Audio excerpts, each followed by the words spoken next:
scandalous ass motherfucker. Do them fucking fat ass thighs some good anyway. I better not see your ass in LA, okay? I'm gonna get somebody to fuck you up, motherfucker. Fuck you. Fuck you. Fuck you. What's going on? They gon' fuck you up, fuck you, motherfucker. bitch. Fuck you up. Fuck you, bitch. Fuck you. Fuck you, fuck you, fuck you, bitch. Motherfucker. Fuck you, bitch.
You must try to ignore that it means more than that. Oh, what's love?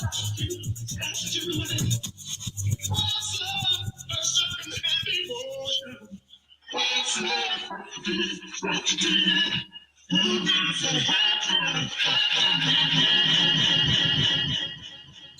We're going live at 5.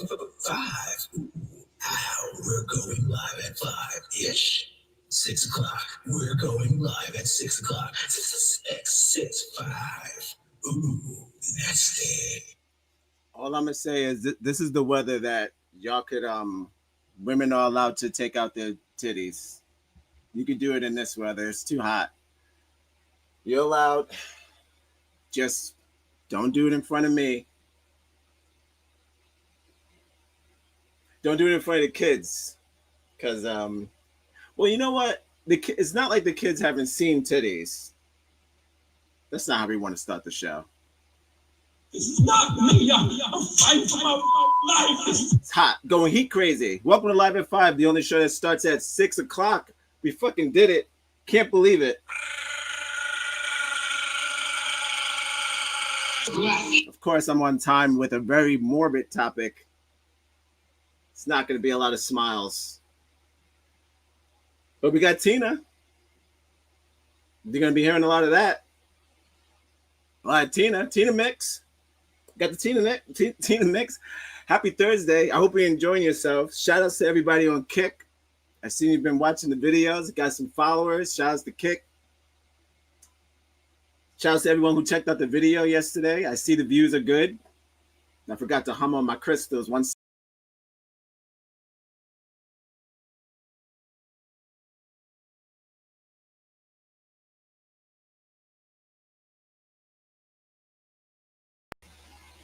Reassure. Uh-oh. Look who's in the chat. My love. The African-American woman is the backbone of the black family, really of the whole American family. I mean, who wasn't raised by a black woman? I know I was. You know what? I'm getting a phone call, so I'm going to have to put a pause in this conversation, which I'm really enjoying.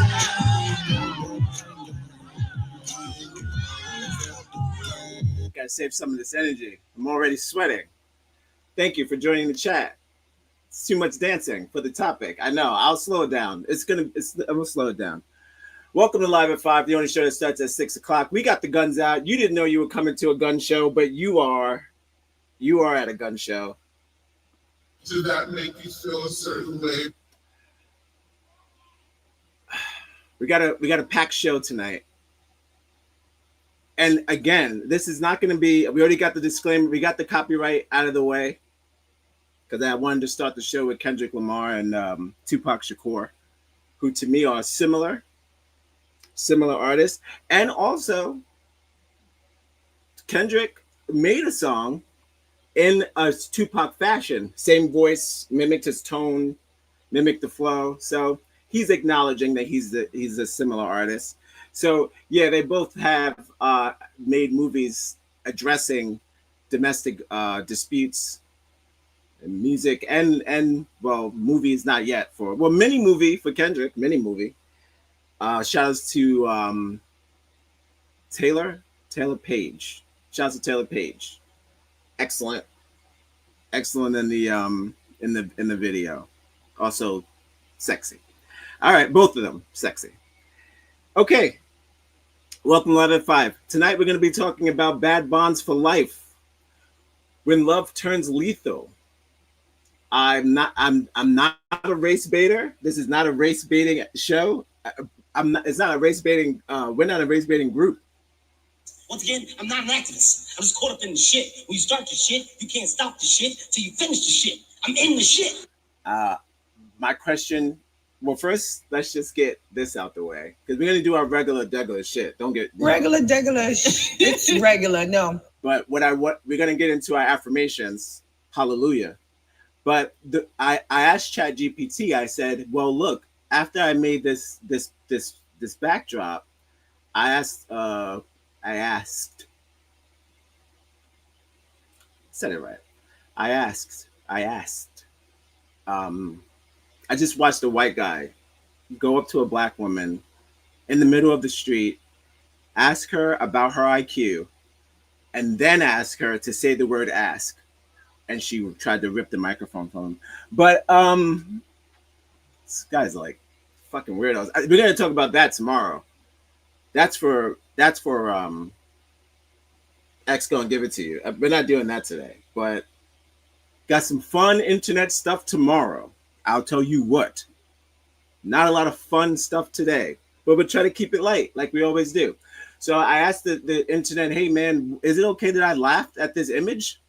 Because I just said, hey, recreate the Bad Boys cover with a disgruntled couple. I didn't say race. We're winning. You see what's going on. So whatever you can do to help financially would be fantastic because we have to beat it. If it's $5 or $10 or $100, whatever you can do. I did some advertising on the internet, so maybe people are joining today. Who knows? Right. So I asked the internet. I go, hey man, lady, hey lady. Hey, lady, what's up? Is it okay that I laugh at this? And the internet said to me, the topic that you're dealing with is not light. So you may be laughing at the seriousness of it, but not at the actual topic. So she was saying that I'm laughing at not the idea of the person murdering his wife and his baby. I'm laughing at the image, like, let's say in movie form. Now, I don't think it'll be funny in movie form, but if someone made a movie about a murder-suicide, and this was the cover,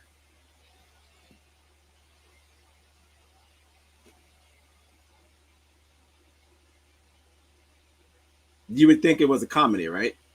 Not a documentary. So I laughed when they made this, and then they said I wasn't a bad person for laughing. I just want to know if I was evil.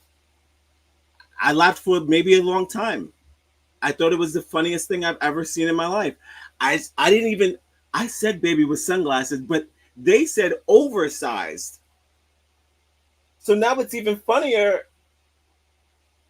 They put the baby in the middle like Joe Pesci. Kevin Hart. Kind of like Kevin Hart, like a little baby Kevin Hart. Put some respect on that backdrop. Stop fucking around. Love that shit. Then you gotta spruce it up. Bad bonds for life. Bad bonds for life. So round of applause.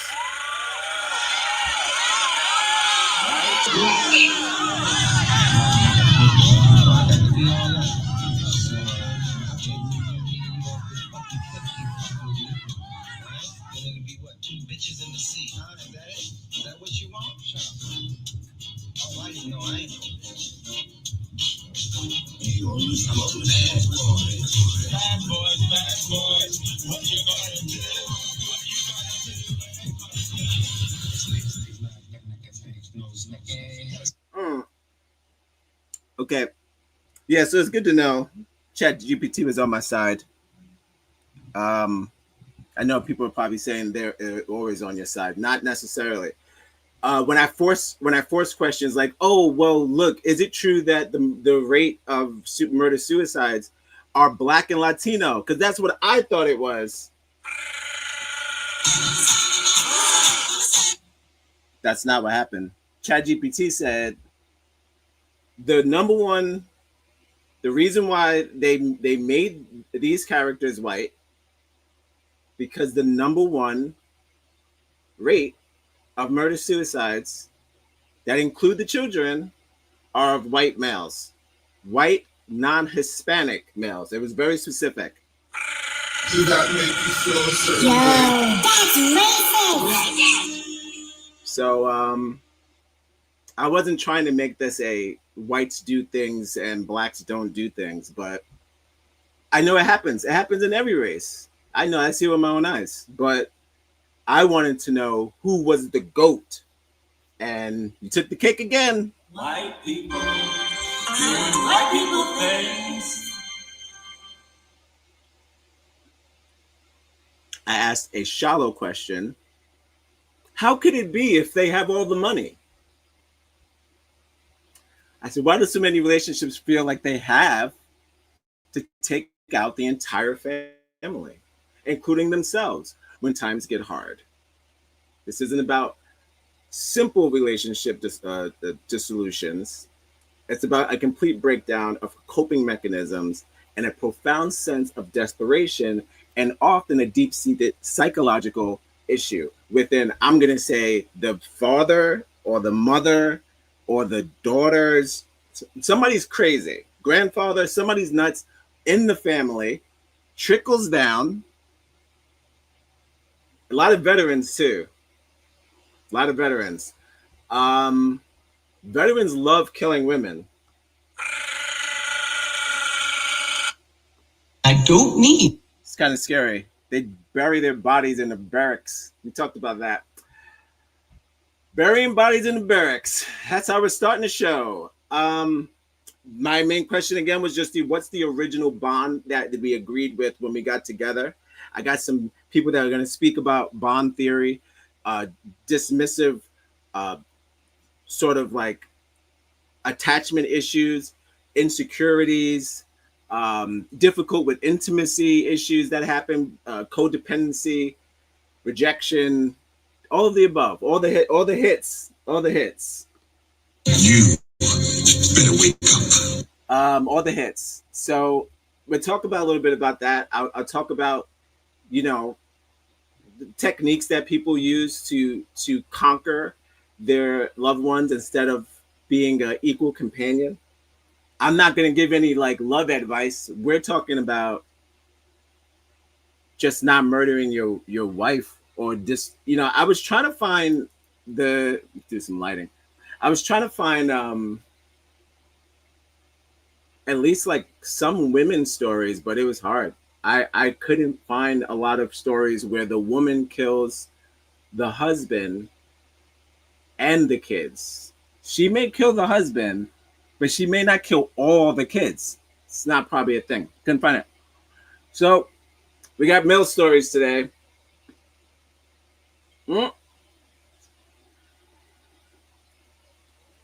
I didn't stick to the higher demographic. I know they told me it was Caucasian, but non-Hispanic.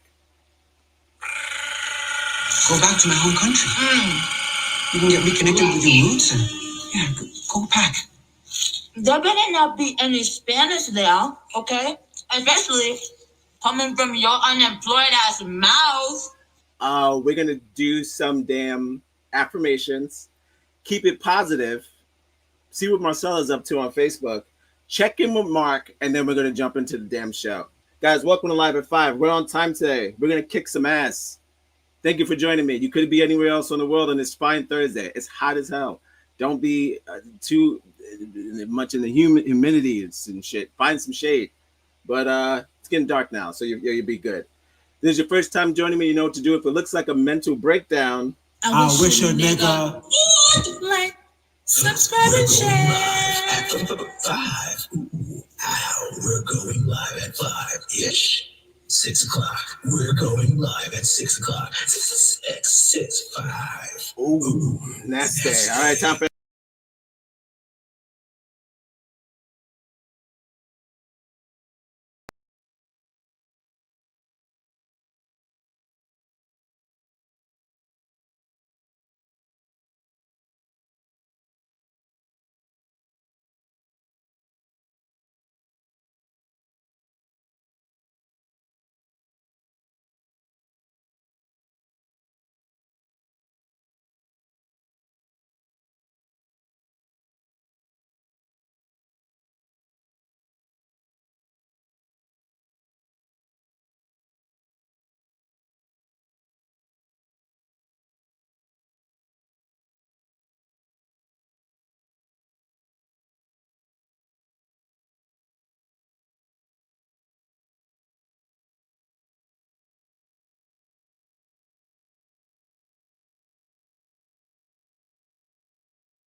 the Tyler Perry videos are out, so that's good.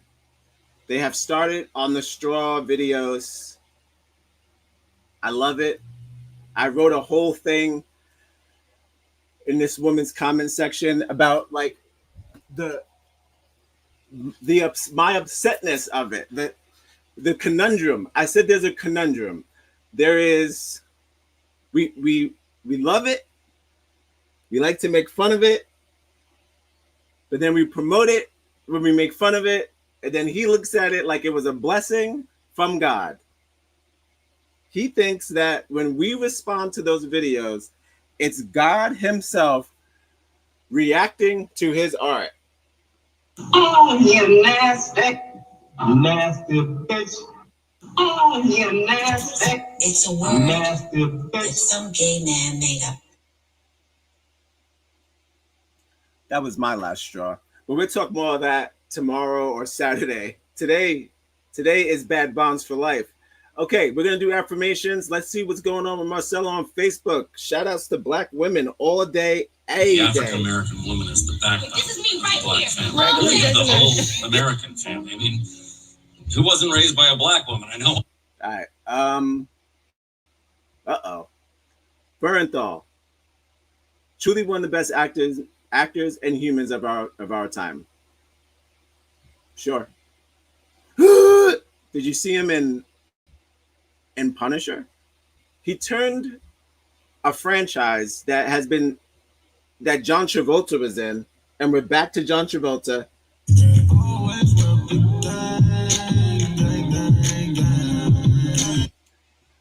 John Travolta was in Punisher, and not very good, but he was the best Punisher I've ever seen. So yeah, he's crushed a lot of roles. Crushed a lot. He crushes everything he does. Go check him out in Accountant 2. I'm plugging Accountant 2 again. Not sponsored by Accountant 2 yet. I think Ben Affleck owes me some money. Pay the man. I advertised the show 2 days in a row. I wish a nigga would like, subscribe. Speaking of like subscribing and sharing, lost a follower from yesterday's show on YouTube. So if you guys want to get that number back up to 930, it would be nice if someone subscribed and got that number back up. Helps with my OCD. All right. See what we got. Oh, ADHD, whatever. One of the two. Whatever one it is that, you don't have to count pencils or whatever. The opposite of that one. All right. I am a very forgiving person, actually. We could do better than that. We could gift this. I'm gonna put talent for sure. What we got? How's the Wi-Fi looking? Okay. Salmon cow. No. Salmon cow. I mean, can I scroll? Oh, geez. All right. Okay. Uh-oh. Oh, I see. Uh-oh. What the hell? All right. Why would this mean talent? Kelly Clarkson doing that? That doesn't even make any sense. That doesn't make any sense. All right. Down. Oh, geez. This is taking longer than I wanted. Uh-oh. Look at this. It's having a field day. We'll get it. We're tapping. I'm just trying to get below this guy. It won't let me. All right, we're out of here. Out of here. Oh, shit. Okay. Too much. Okay, fair enough. We tried. 100%. This man. I'm just going to put this man. This man. This man.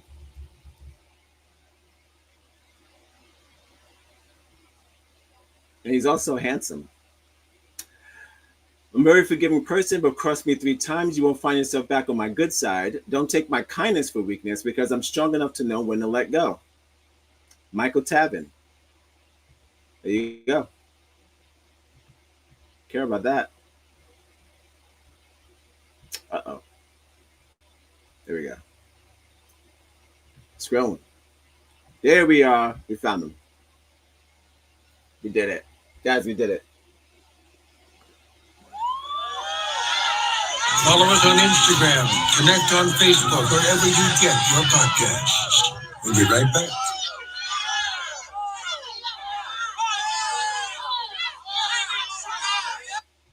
We did it. Remember this. The world around you is beautiful when the world within you is peaceful. All day, every day. If you live ugly, you'll feel ugly. I totally agree with that. Sometimes, especially on the internet, it's the darkest place on earth. It's the opposite of Disneyland. It could be Disneyland sometimes. Probably not. Maybe sometimes. But then sometimes it's like the opposite of what Disneyland used to be. I mean, people are fighting at Disneyland now, let's be real. Strong. Love that. Next. I don't know who needs to hear this, but the waiting isn't punishment, it's preparation. I agree.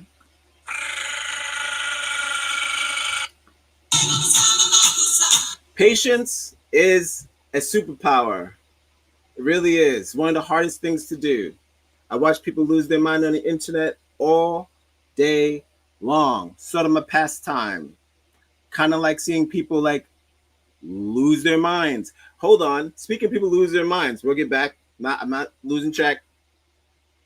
Simple video. I'm not going to show it. It's maybe tomorrow. I don't know.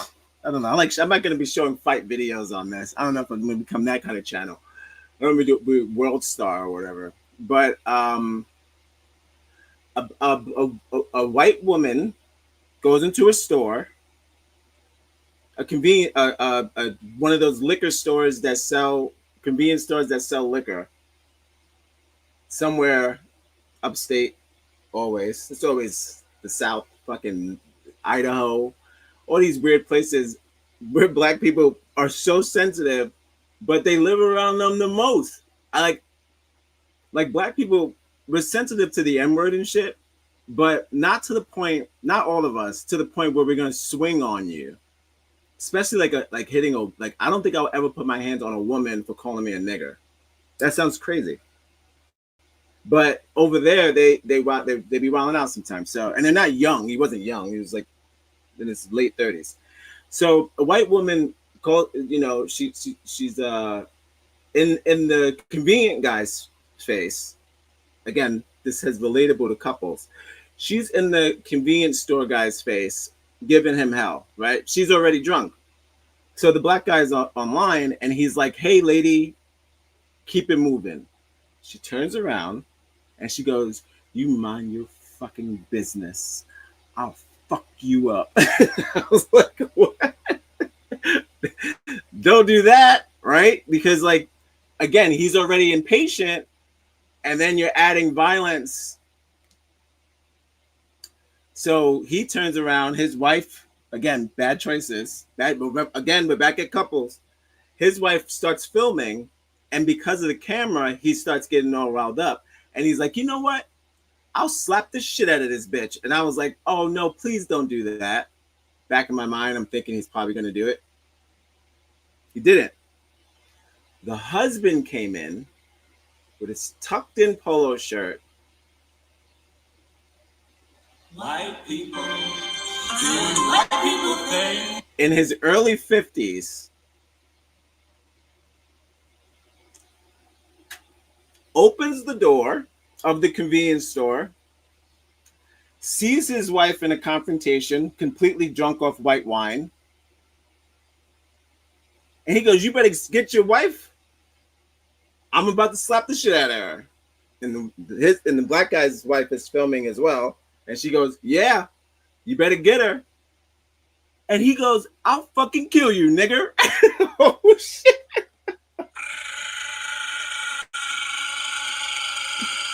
White people doing white people things. I saved the story. Maybe I'll play it tomorrow, but I didn't understand that at all. Like, we're talking about a situation that the black guy was like, hey, I'm not going to hit the woman, but now I'm probably going to hit everybody. And you know what? We'll end that story on that note. What do you think happened? We'll leave it there.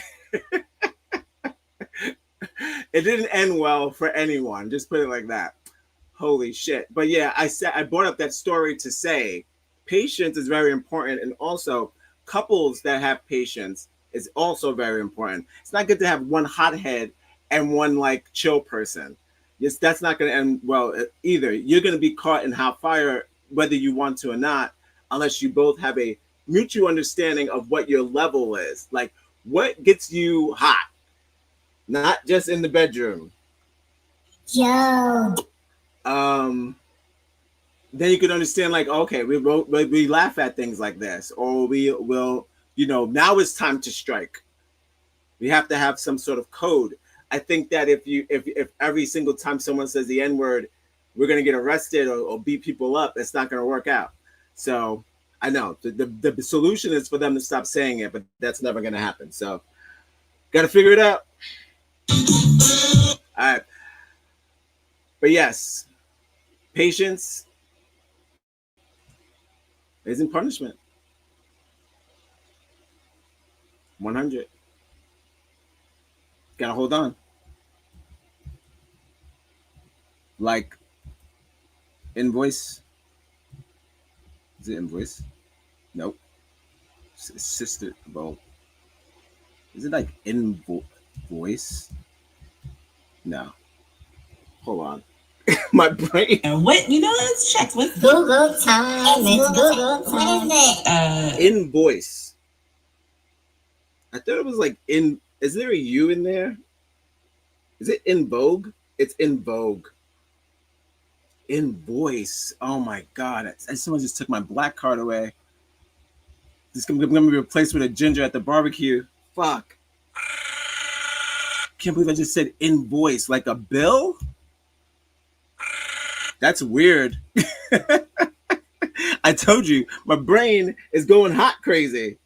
All right. Well, sure. Whatever. Invoice. That's probably my highlight. That's the highlight of the day. Ladies and gentlemen, invoice. Who's that? If respect isn't part of the vibe, then the vibe don't matter. Holy shit. You better get it. Yeah, all that jumping is making me nervous. Damn right.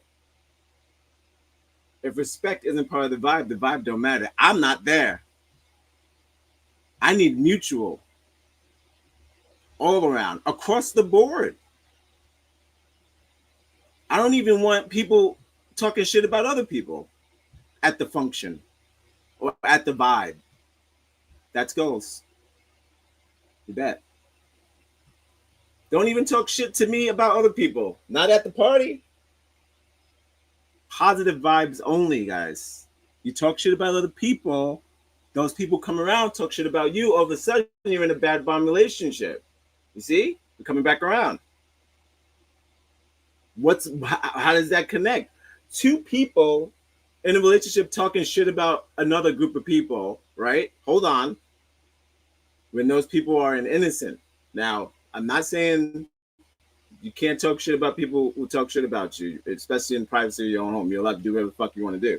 But I'm talking about when you're out and about and you're not being truthful and you're being around people you don't want to be around, just don't. You don't have to. Especially if you're going to talk shit about them. So if you feel like, actually, go back. Go, if you have nothing nice to say, go back to that shit. Go back to that. Don't do it. Don't hang with them. If you're going to feel like you're going to disrespect them, don't hang with them. Excellent. Next one. You need love. Shit. Well, ain't that the damn truth? Did you feel that? Yeah. You know where that came? That came from me. That came from me. It was my doing. You damn right. You're damn right. You need love. Right on par with today. Let me tell you, baby Paul. Baby Paul, let me tell you. Yeah. You want to follow us on YouTube. Brought back baby Paul. You do need love, no matter what anyone says to you. You may not need friends. You may not need friends. I mean, according to these two bad boys, they needed each other, but you may not need friends, but you need love, whether it be from a pet or a person, or a pet and a person. You need love. Bob Marley said it best. Marcella said it equally as best. Big old heart. And I'm going to say, you got it. Dude. You got it, dude. I would look for the gift, but we're not going to crash the computer over that. That's bad. That's bad business. We got to get the show going. Hold on. Big old heart. Big old heart.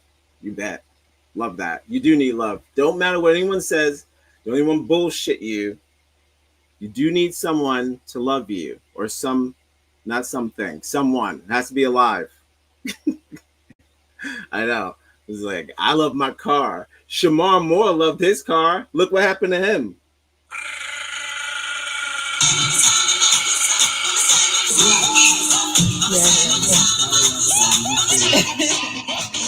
NEGROZ on Spotify. Wait, it's what? Say it again.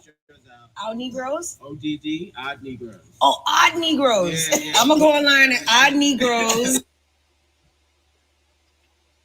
Is it Shamar Moore? Shamir Moore? Whatever. Shamar Moore, right? I got it right.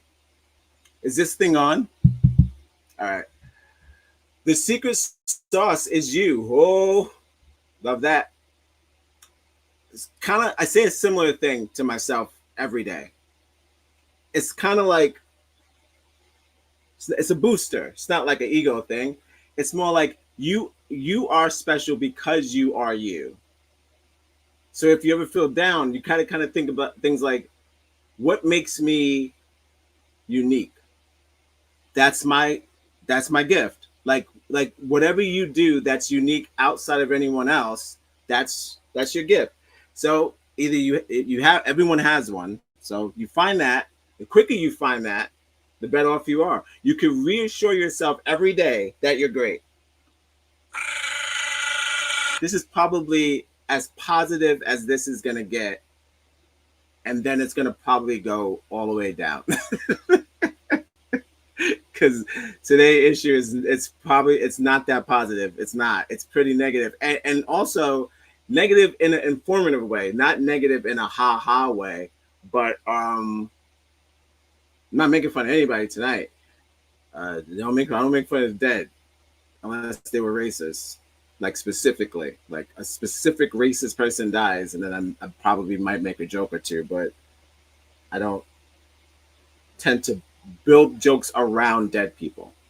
But hey, the secret sauce is you. Look yourself in the mirror and realize you are the secret sauce. Love that. This gets, oh, hold on. It's like 6 times. Okay, this gets care. Here we go. And what we got? Let's show me saucy. I took out the Family Feud button. I had to. I have another button. You are the secret sauce. What do I say about that? Like this. Bam. Damn straight. Damn right. Perfect. Next. Until God opens another door, trust him right there where you are. You see? And I am here with you.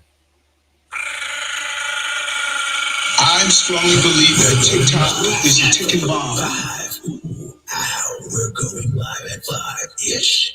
6 o'clock. We're going live at 6 o'clock. 6, 5. Ooh, that's it. I'm here with you. So I believe that maybe, just like Tyler Perry believes that God brought him closer to straw, well, God brought him and Taraji together to make straw.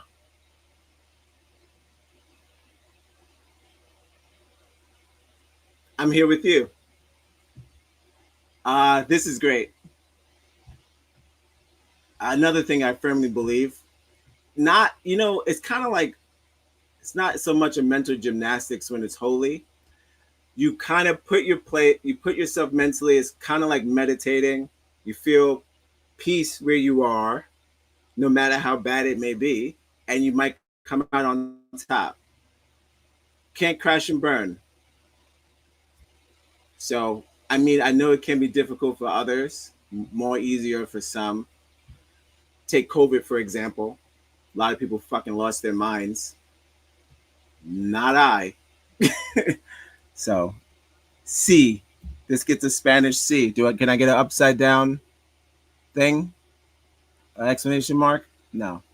Okay. Like that. Love it. Okay, we did it. Excellent job. Well done, Marcella. The African American woman is the backbone of the black family, really of the whole American family. I mean, who wasn't raised by a black woman? I know I was. You know, I'm getting a phone call. So I'm gonna... Every single day, there are affirmations on Facebook. Go check them out.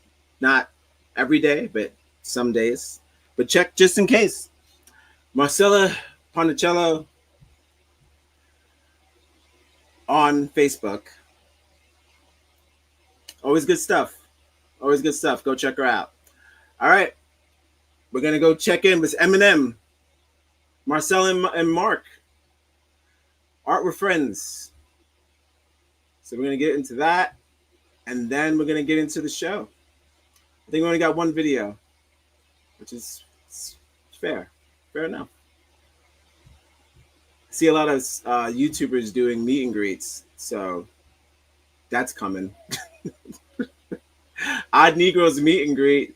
Fuck yes. All you got to do is get one of those backdrops with the wallpaper that says like Odd Negroes on it. We get a fucking table, some chairs, charge like $5. Enough, right? $5. I wish a nigga. For the what to the what? Speak English, speak. You good? You good? I would like to. In the future, there will be an Odd Negroes meet and greet, and we'll probably have merch. We're working on shit like that. Don't get it all twisted. You don't see the whole gang. There's a gang. There's a whole gang.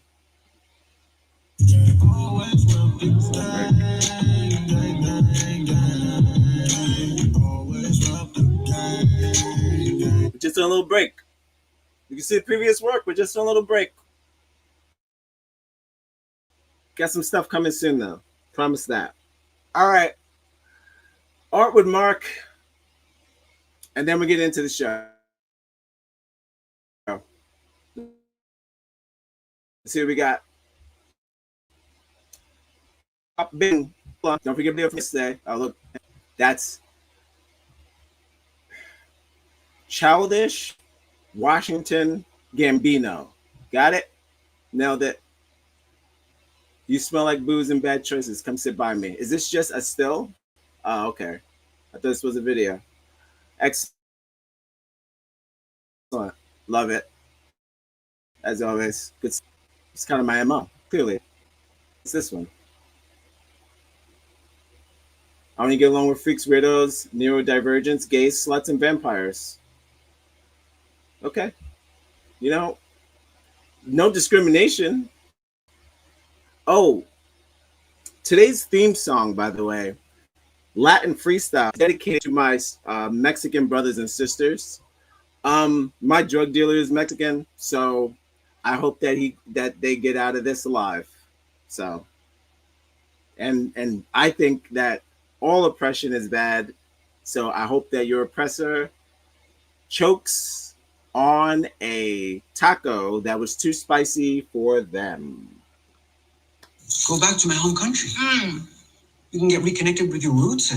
Yeah, go back. There better not be any Spanish there, okay? Especially coming from your unemployed ass mouth. Gotta love the Mexicans. They do good work. All right. What we got? Let's get to that vid. Love this. Is this a wall of things? Is this one thing?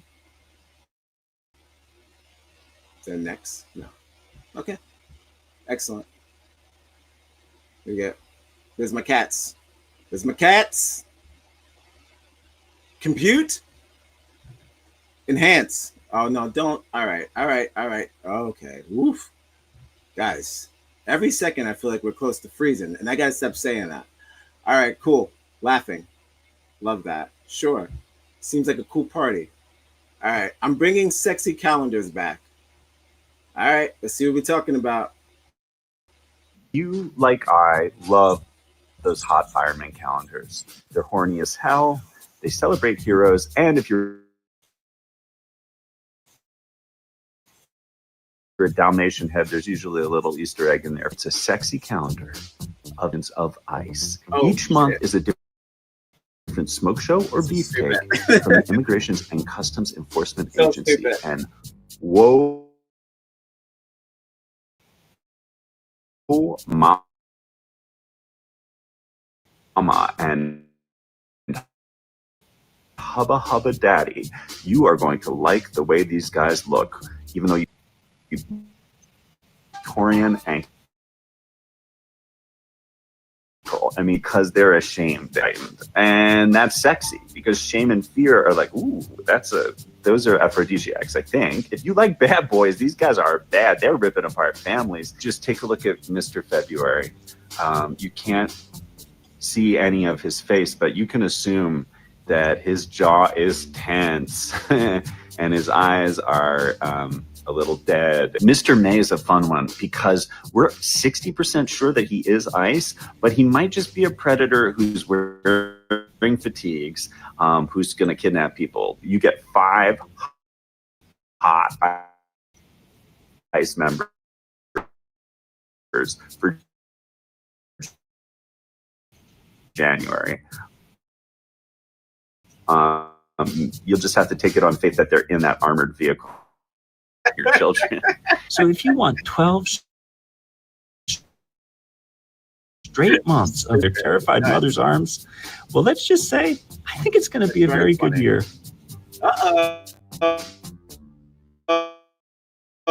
Sexy. You like? Holy shit! Hilarious. Hilarious.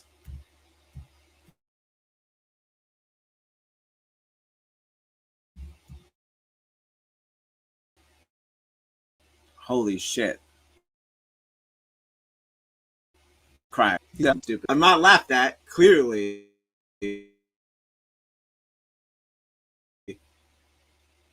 Of it all. The circus. It's a circus, really. Holy shit. Dude, what the fuck?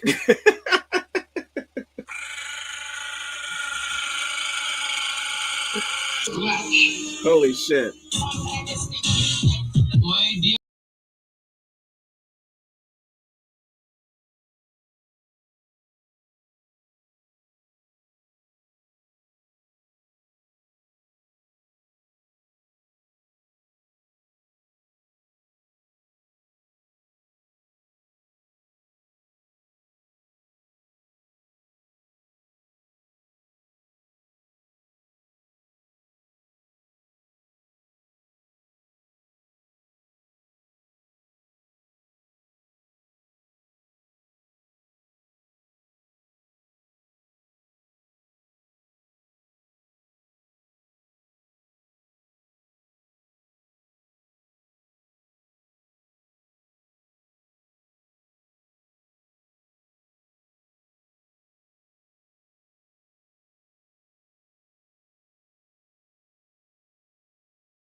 That's a wild bit. That guy is fucking nuts. He said they might, and you'll never know when they'll come and snatch your kids. No. That's fucked up. It's not funny. But I've seen, Charles is in the chat. What up, Charles? As always, DMC, Charles Heron. Guys, check out his previous Freestyle Friday. Check out his album on Facebook. I mean, on Spotify. What am I talking about?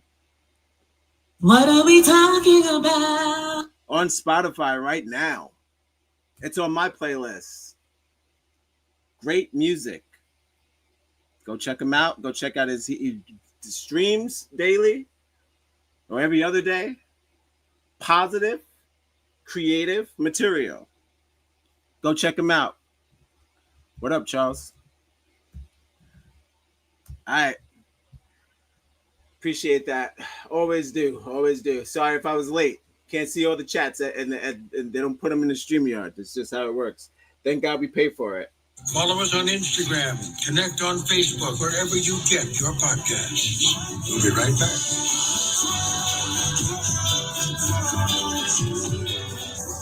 Shouts to Bronx River Science. If you know, you know.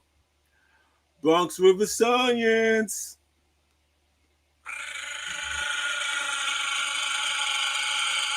All right. This is not the Charles show. No, shout out to Charles. He's excellent. We like to collaborate on Instagram. Every Freestyle Friday is a fire barn burner, if you will. One of the best MCs out in the game. I mean, of all time, just the best out right now. One of the best.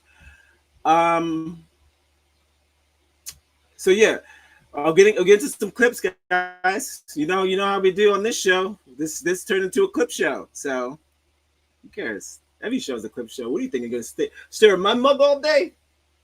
Stir my mug all day? We're gonna get into that Bad Boys mix too, and then we're gonna get into why we're doing this today. What's the point? The point is I'm trying to fix the mystery of the broken home. I know the mystery being the outside looking nice, sort of like Marcella's post, the outside looking nice where it's like the peace is not within. So the outside of these homes look like proper living environments, but they are not. They are not. So why is that? Why are we living on broken bonds? Why are we in relationships that turn abusive so quickly, and then we end up love bombing for manipulation tactics? Why do we love bomb? Why do we force the person that we say that the person that we love, and then we turn into some sort of like predator? Not me. I'm saying. But I understand the disappointment, the all the things that men feel, but then I also understand the history of white males, of the ownership. How do you get rid of first place syndrome, ownership, all of these things that you once were, that you no longer are, right? You're not in as much control as you are. I mean, yeah, of this country, sure, but not so much. So if your codependency was control and power, and you feel like it's being taken away from you, could that possibly lead to a destructive household? And the answer is yes. It's yes. I couldn't find another fucking answer. I said, hey, they got all the money. What's the situation? I know money is not the fucking, I already know that clearly. Black people know that money doesn't. If that was the case, nigga, without reparations, we wouldn't love shit. If that was the case, it'd be a whole bunch of single ass, no baby having, empty ass baby hospital ass places, because we're constantly fucking. So somebody's in love, and or whatever the case, we're finding substitutes for the money. So we're still finding human interaction. So my thing is like, why do people who are so sensitive, not all, but some, tend to involve themselves in relationships knowing that they can't handle it? Can't handle if you feel like you're going to be down for a bit, and how is that person going to handle that? How is that person going to? Are they going to love you the same? Are you going to have the same credibility, et cetera, et cetera? So that kind of thing that men usually worry about, sure, but I feel like white men, you guys have a lot on your plate, and you hold yourself at a very high standard, and you expect a lot of things to happen for you, and when they don't, probably things go bad. So, no, not probably, they do go bad. So I'm going to get into a little bit of science. There is a gentleman who wrote a book about white, the dying whiteness. I can't make it up. Pretty much, it's just about, I want to say, what was he touching on? I mean, we'll get into it. Dr. Jonathan Metzl. Dr. Jonathan Metzl. Metzl. Russian. Jewish. I mean, German.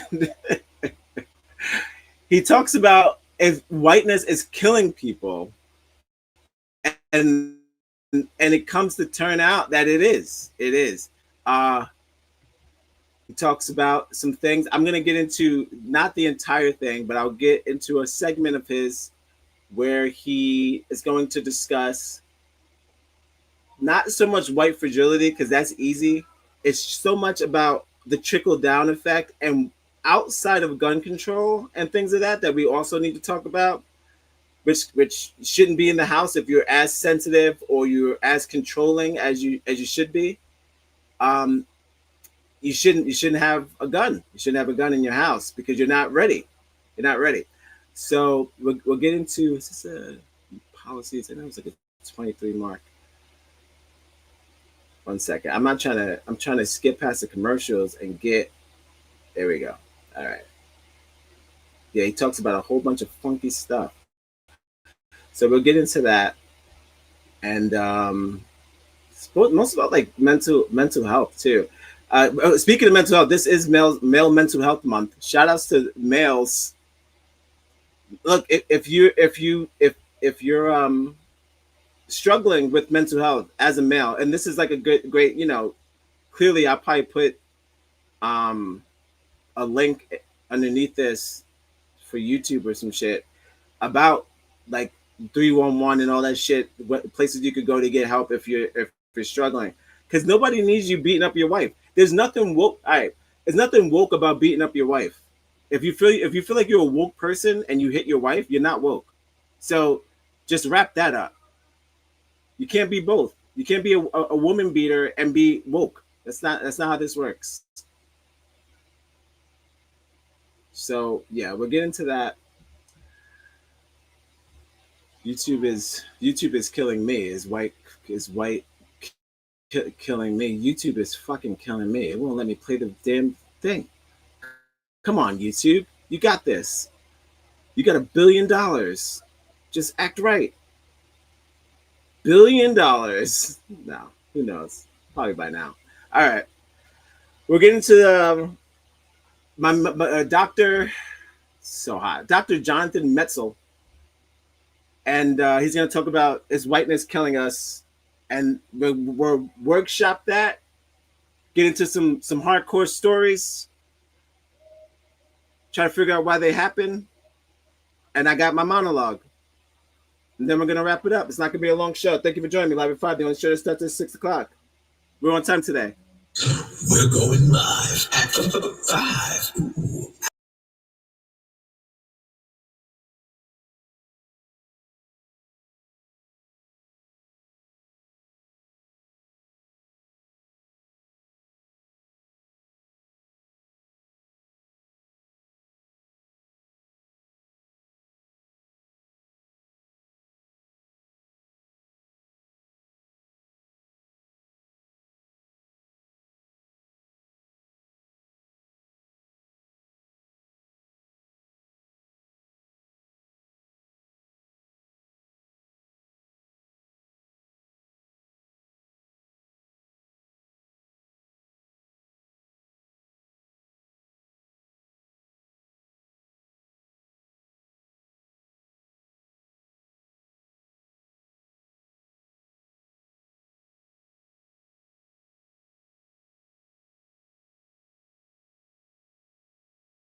Good stuff.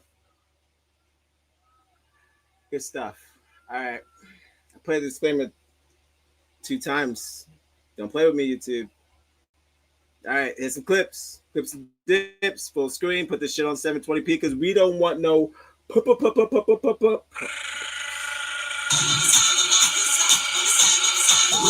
wish a nigga. Subscribe and share.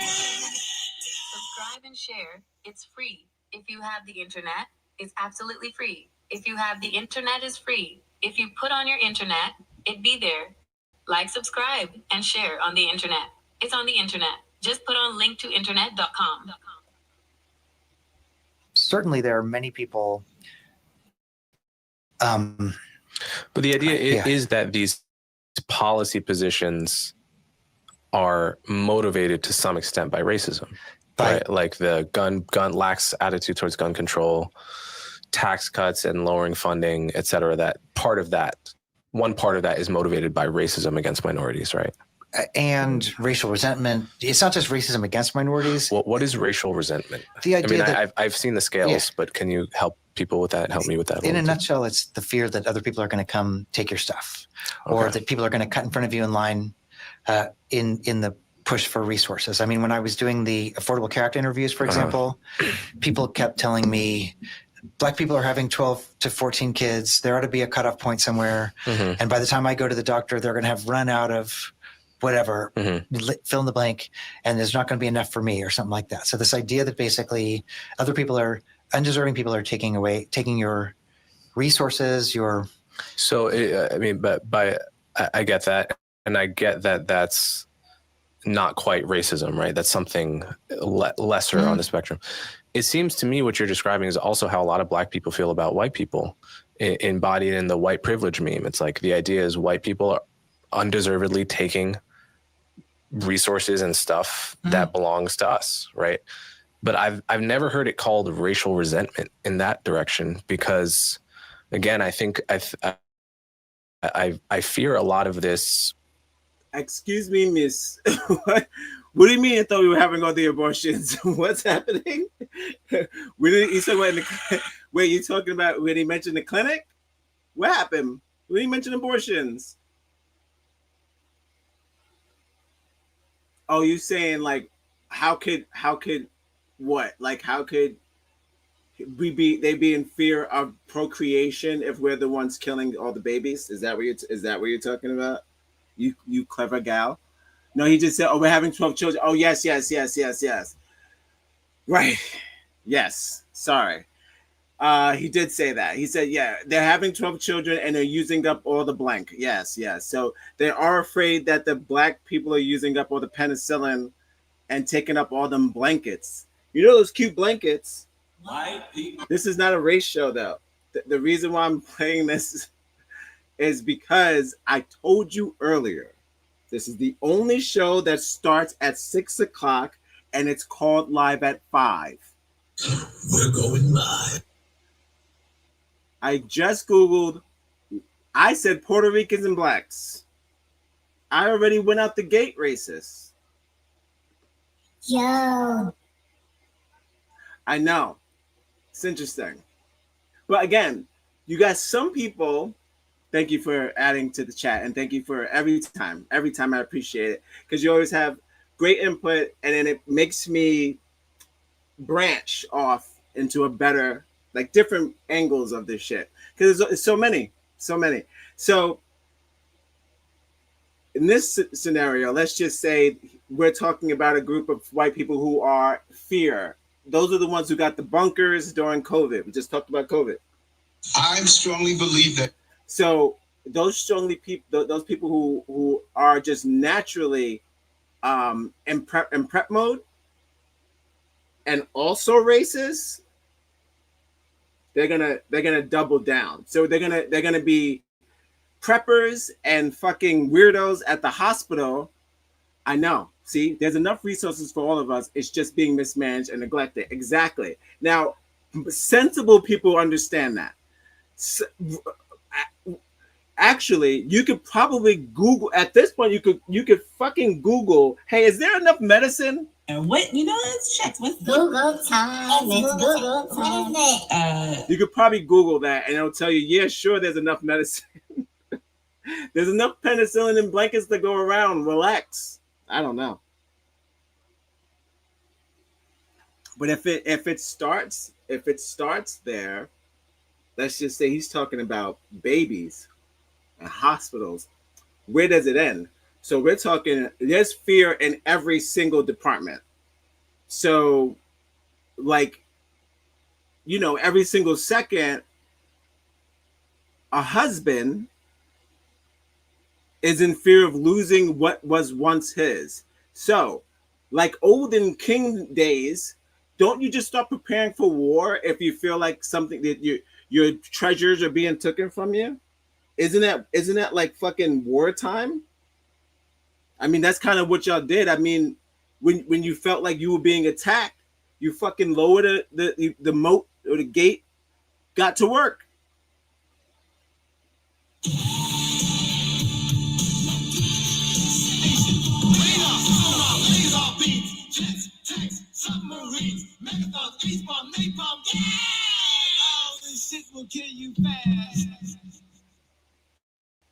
the way these things are named and selectively thrown around, the subtext of all of it is that white people are wrong and everyone else can sleep easy on this issue, which strikes me as like a big problem and a very divisive way of framing the issue. So like, is it racial resentment when Black people feel this way about white people?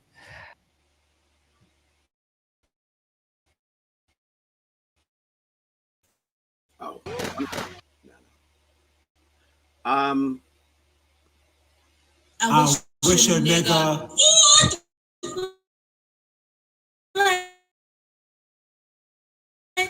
Subscribe and share.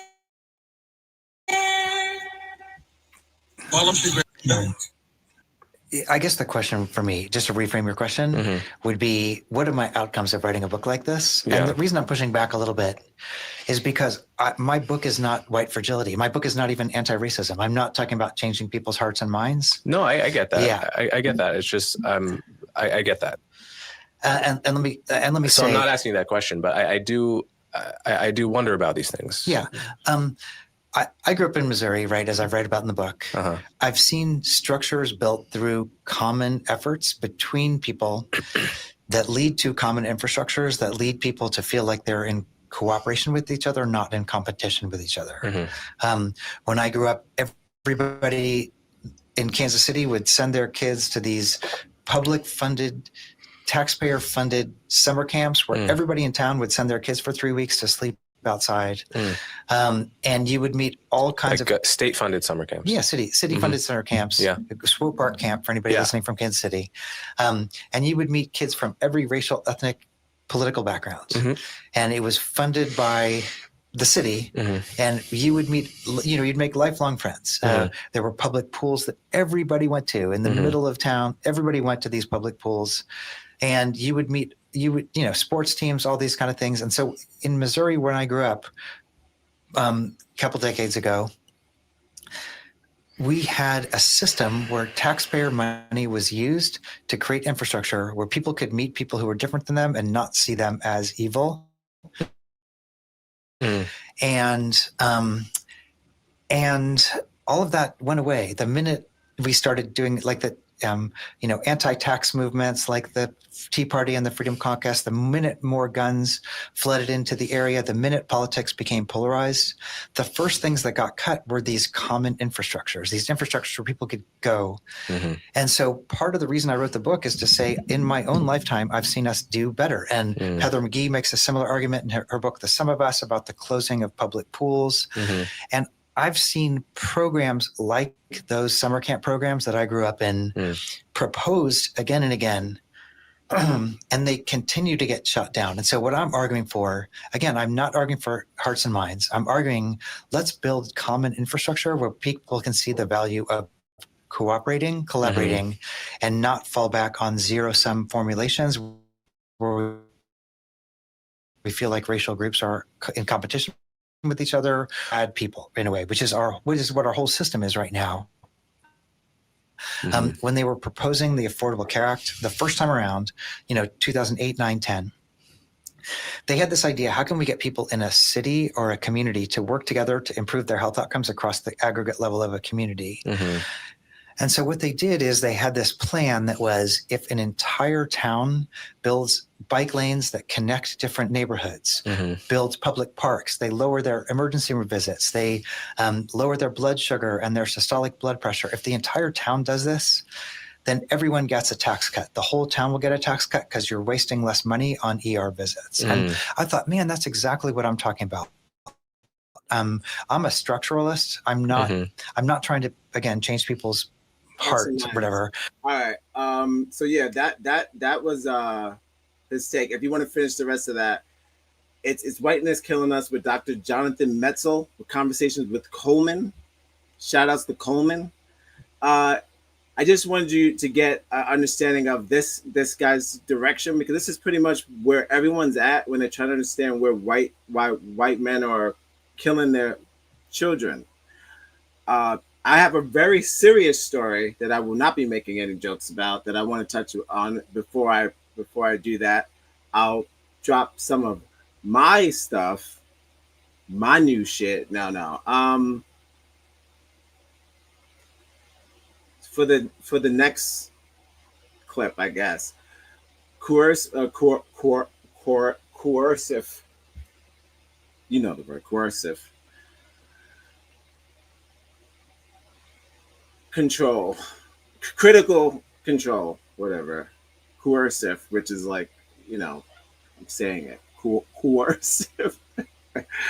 the critical element in most of these, what I'm looking at, of these murder suicides, is the same behavior and the same thing that happens to people in prison.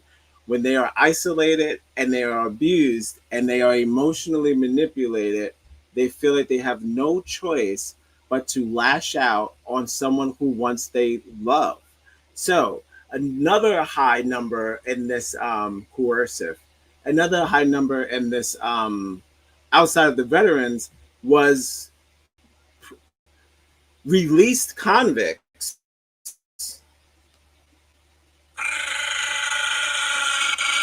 Which is upsetting because that means that there was no reform. A lot of the, unfortunately, a lot of the murders that happen are men that were just released from prison. And they just was plotting to kill this lady for years, you know, plotting to kill the entire family for years. So that's unfortunate. Another key element was shout outs to the chat. Shout outs to official XL 08. Thank you for joining the chat. One of the things that again, when I was talking about possession, when the person's mentally unstable and you're using love as a weapon but in the wrong way, I feel you're definitely going to be using the children as possessions as well. So if you have the children in the household as separate individuals, because this is how this person is going to be looking at this, if they're fascinated with just terrorizing you, the child is just the pawn. The child doesn't matter. The child is just something that they're going to use to use against you to get you to do what they want you to do. So again, the more tools, and again, you find it weird that a lot of these people, murderers, have so many kids with these women before they decide to kill them. So it's kind of like you're just building, like, I want to say, extensions of your trauma or extensions of your torture, so it can continue, and you could just use it every year from each of those children. You could torture this woman until like those kids move or they realize what you're doing or whatever, or help or fucking save the mother before the shit goes, you know, all the way left. But they'll use those kids every year, and it's just another form of possession. And that's something that has nothing to do with money. Has nothing to do with money. That's just behavioral patterns. That's just who that person is as a person. I feel like I need to use our own children to get you to do what I want you to do. And if that is a form of love, that's not it. We will call that, in our NEGROZ land,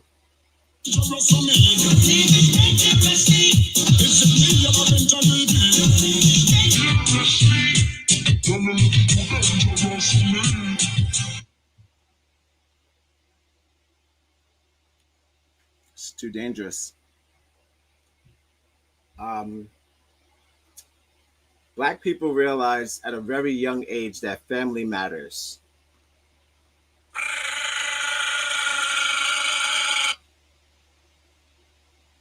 Shouts to Carl Winslow. Shouts to Urkel. But family matters in a way, like, even if I'm upset, I'm not going to kill my siblings. I'm not going to shoot up a school.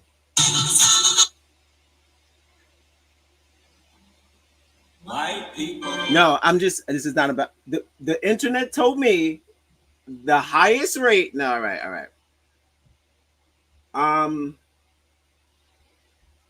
So yeah, that was a little bit of my thesis about what we're talking about tonight. I don't want to overlook white emotional psychological trauma. I do understand that if we keep making fun of it online and doing these things, it doesn't help. As funny as it is, it doesn't help. Like the story I just told today, that literally happened. That guy opened the door and said, "I'll kill you, you nigger." And I was like, well, that's not how you ever want to do that. I was like standing on the corner drinking 40s, smoking weed. And so God like pursued me though. It's like you never want to do that. So I'm pretty sure people go around doing weird things like that. But if they're not doing crazy things on the internet, they're just beating up their wives. Can't be. It can't be. I'm not saying all. I'm saying the ones who can't get it out. The ones who are in that list of all those things I just said. If you are going through all those things, suffering from mental illness, not getting help, taking it out on the household, having children to take it out on them and use them as...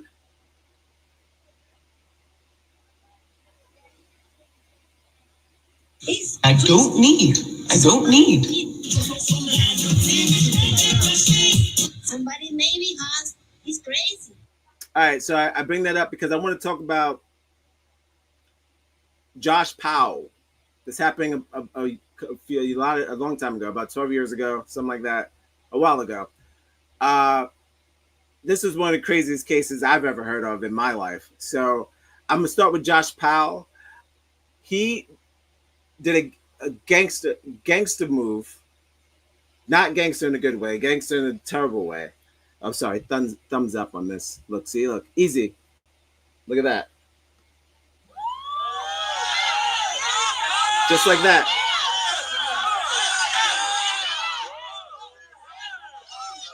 I wish a nigga would like, subscribe, and share.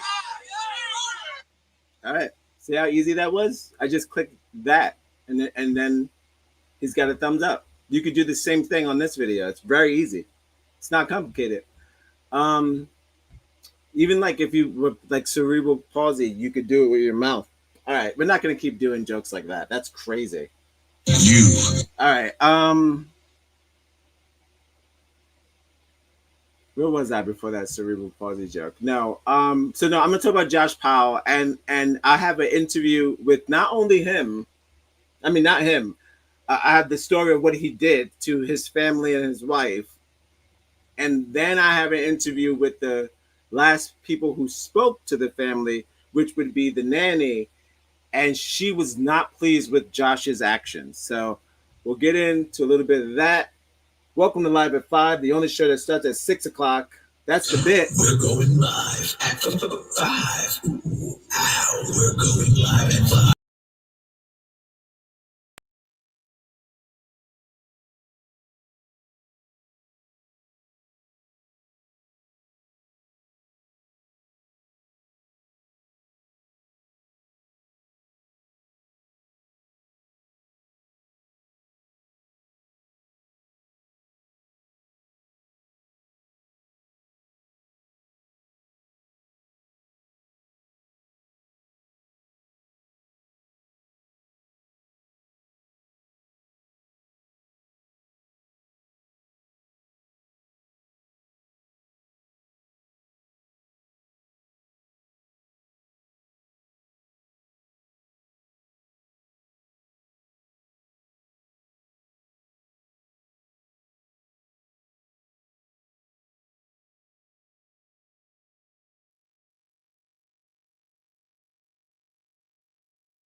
I can't believe how hard people are being on Lil Wayne's new album.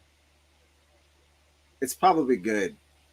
I've seen so many things today They're comparing it to Crash Bandicoot, the video game. I don't even understand that. He's a bandicoot. From Australia. How could that be? How could Lil Wayne's album sound like a bandicoot from Australia?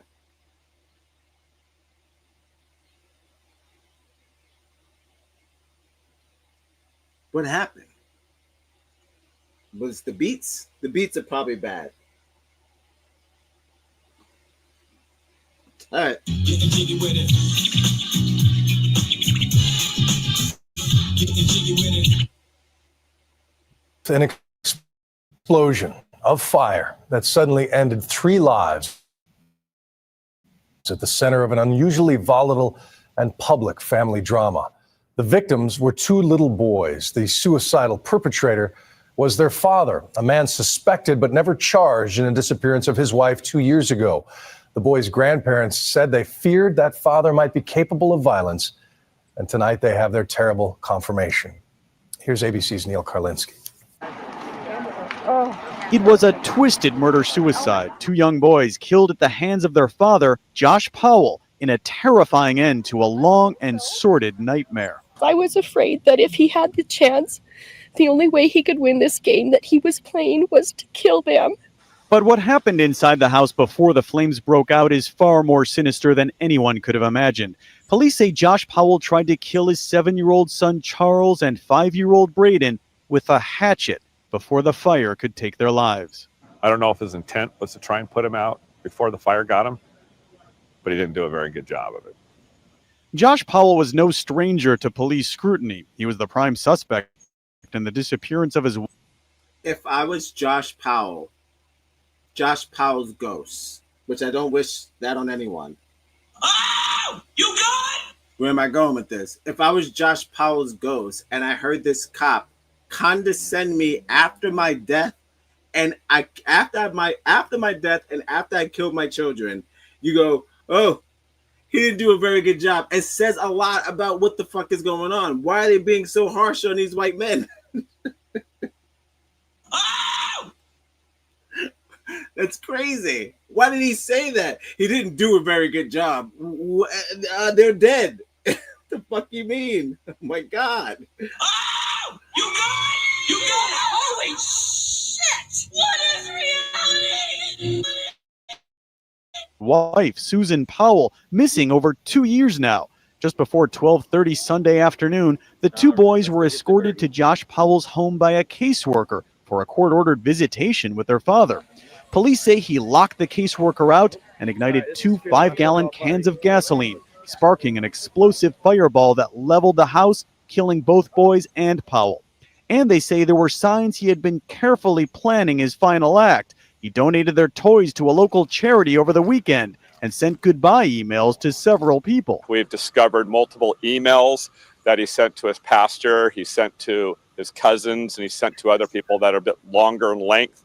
They dictate what to do with the utilities, what to do with his money, what to do with certain aspects of his life. But he said nothing about his missing wife. Powell's story to police was that the last time he saw Susan was at their home in Utah just before taking the boys on a midnight camping trip, a story that never quite added up. Not funny. He's disturbed. He just disturbed. The act that he did was cowardly. Today, Susan Powell's parents, Chuck and Judy Cox, say their grandsons had recently started remembering more about what happened on that night in 2009 when their mother vanished, and were beginning to say things about the camping trip. They say one of the boys even drew a picture indicating that their mother was in the trunk of the car. That's Daddy, that's Charlie, and that's me. And then he said, well, Mommy's in the trunk. Shortly after Susan Powell vanished, Josh Powell moved to a town south of Seattle with their boys and had been living with them there at his father's home. Both sat for an interview with ABC's Abby Boudreau in 2011. Everyone who knows me knows that I would never hurt her. Look at him, liar! I would never hurt my boys. But late last summer, when the home Josh shared with his father was raided by police, Josh lost custody of his 2 boys to Susan's parents. In the raid, Stephen Powell was charged with possession of child pornography. Susan was very, very sexual with me. She was very flirtatious. I mean, I'm her father-in-law, and I did. I mean, we interacted in a lot of sexual ways because Susan enjoys doing that. And you knew about this. What the fuck is this? She's a very flirtatious person. Susan's friends say she never wanted her children anywhere near her father-in-law. The very first time I met Josh and Susan, they told us about his dad and how he was into pornography, and we knew he was a pretty bad guy. And Susan had basically told us he's never setting foot in my house. In fact, Susan's sister told me when they would come to visit, Susan would stay in a different home with the two little boys while Josh Powell stayed with his father. Sorry, I'm not. Again, I asked Chat GPT, am I going to hell for laughing at this? I'm so excited for you to be a part of this experience. To the what to the what? So you want to leave? We're going live. I wish a nigga. Subscribe and share. 6 o'clock. We're going live at 6 o'clock. 665. Ooh, that's it. The dad is wowing out. He's doing solo. Yes, what the fucking deed? Thank you, NEGROZ official. What the fucking deed? What do you mean? No, first of all, he said, first of all, second of all, White people doing white people things. White people doing white people things. Holy shit! What is reality? this is not a race show. I didn't sort out the worst story. You want to hear a funny story? You want to hear a funny story about this story? I just asked ChatGPT, hey man, no race included. Because I was trying to get, no matter the color of the person, what would this world consider the worst case of a murder suicide? Because I'm not up to date on them like that. I watch the news every night, but it's a lot. It's a lot. One just happened yesterday, like January 5th or some shit. I mean June 5th. I have a story, a Spanish couple. So I mean it happens all the time. But my question was just, what was the crazy, like what's the wildest one? She said, "Oh, did you hear about Josh Powell?" No, I didn't. Josh Powell's got a lot going on. He's got a lot going on. And the dad says, the problem is the daughter wants to fuck me. Meanwhile, he's into child porn. Once again, I'm not an activist. I'm just caught up in the shit. When you start the shit, you can't stop the shit until you finish the shit. I'm in the shit.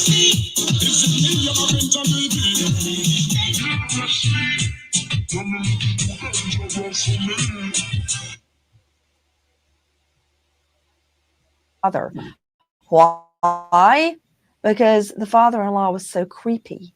Court-ordered supervised visits began in November of last year, and Josh Powell was fighting for their return ever since. In a court filing this past Wednesday, he made a strong appeal. "I have proven myself as a fit and loving father who provides a stable home even in the face of great adversity. A lesser person would fall under the intense scrutiny I am facing."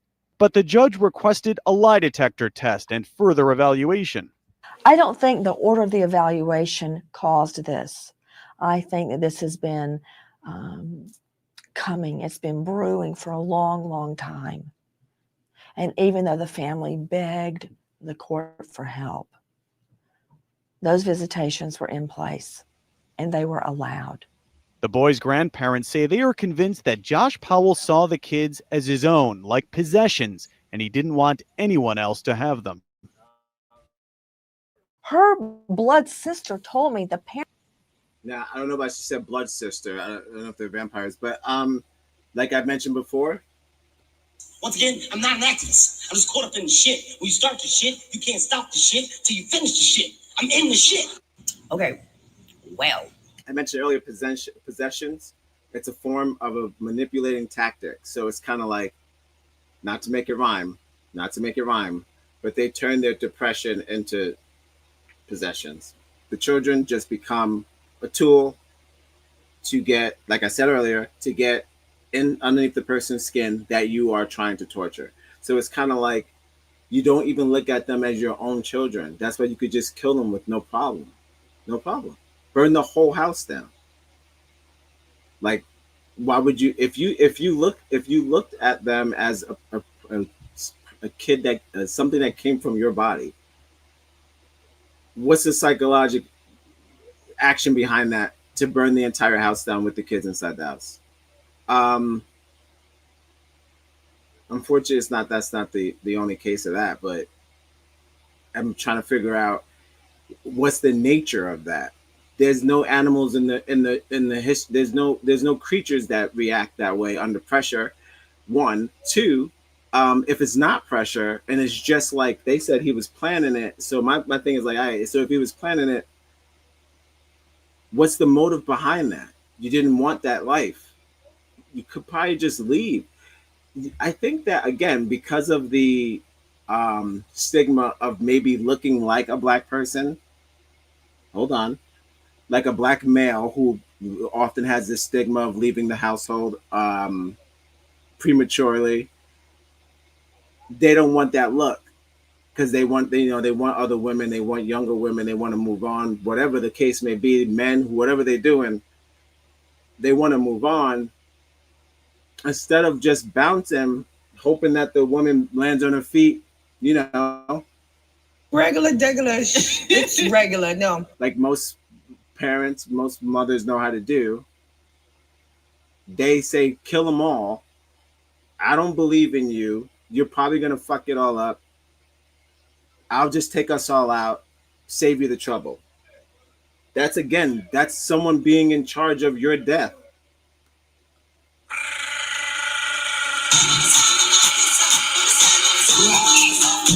You know where that came? That came from me. That came from me. It was my doing. That's still having control. Still can't let go of control. You're still doing it, even while you're torturing and murdering this family. You're still keeping that control, even how they pass. So that's something you gotta get rid of. That possession shit is OP. It's a little dangerous. It's a little dangerous.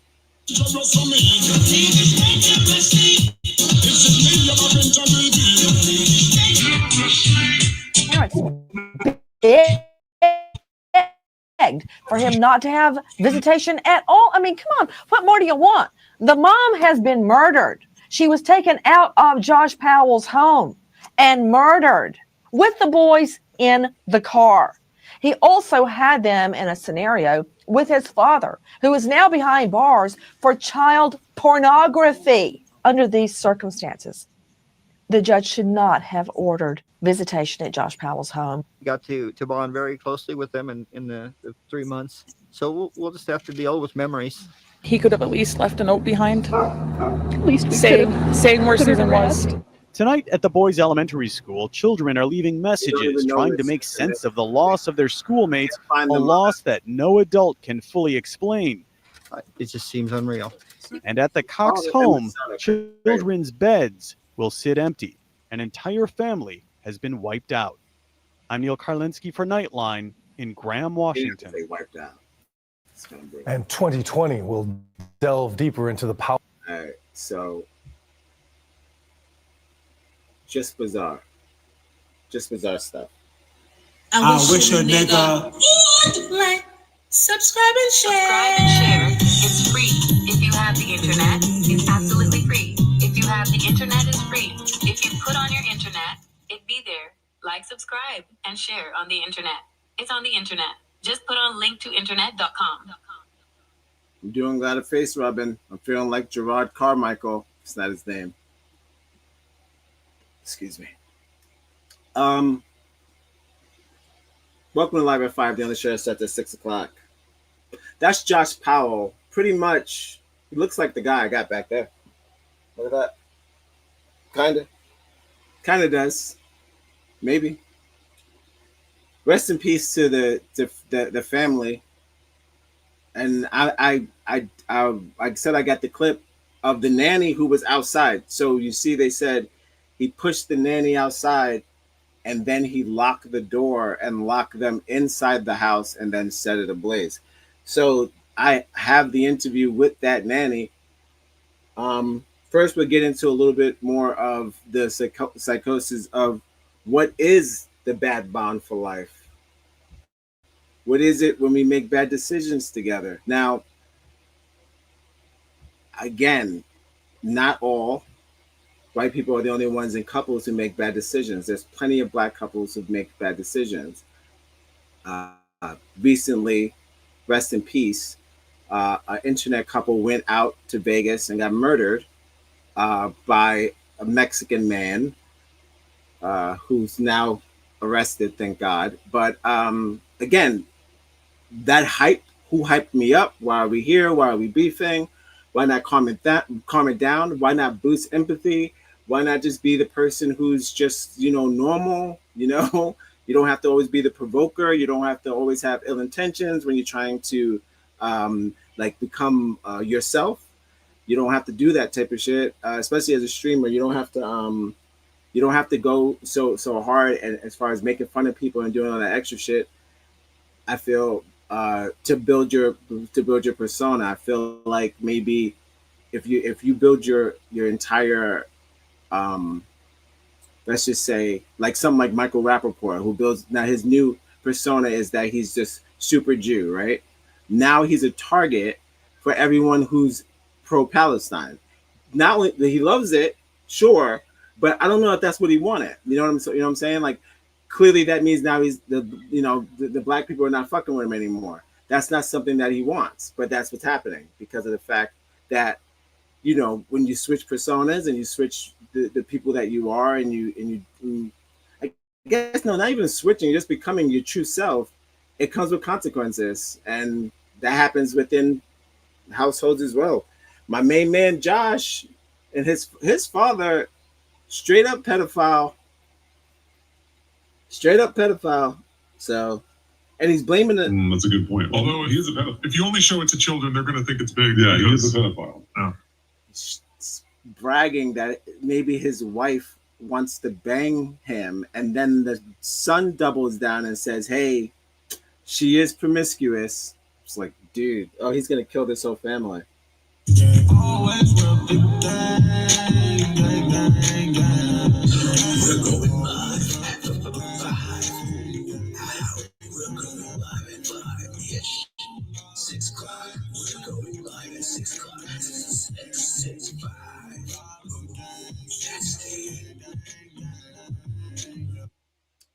right, let's keep it fair. I'm gonna do another clip. Keep it fair. Of a Spanish couple. Keeping it fair. Just a Spanish couple. What about black couples? Listen, let me tell you something. The only black couples that kill each other are old people. Regular. All the videos I found, there was 60 and up. We even got 60-year-olds giving other people AIDS at 60 years old. True stories. So they already had a whole term. I was very young, very few. I'm not talking about man shoots wife. No. Man shoots wife and child. No.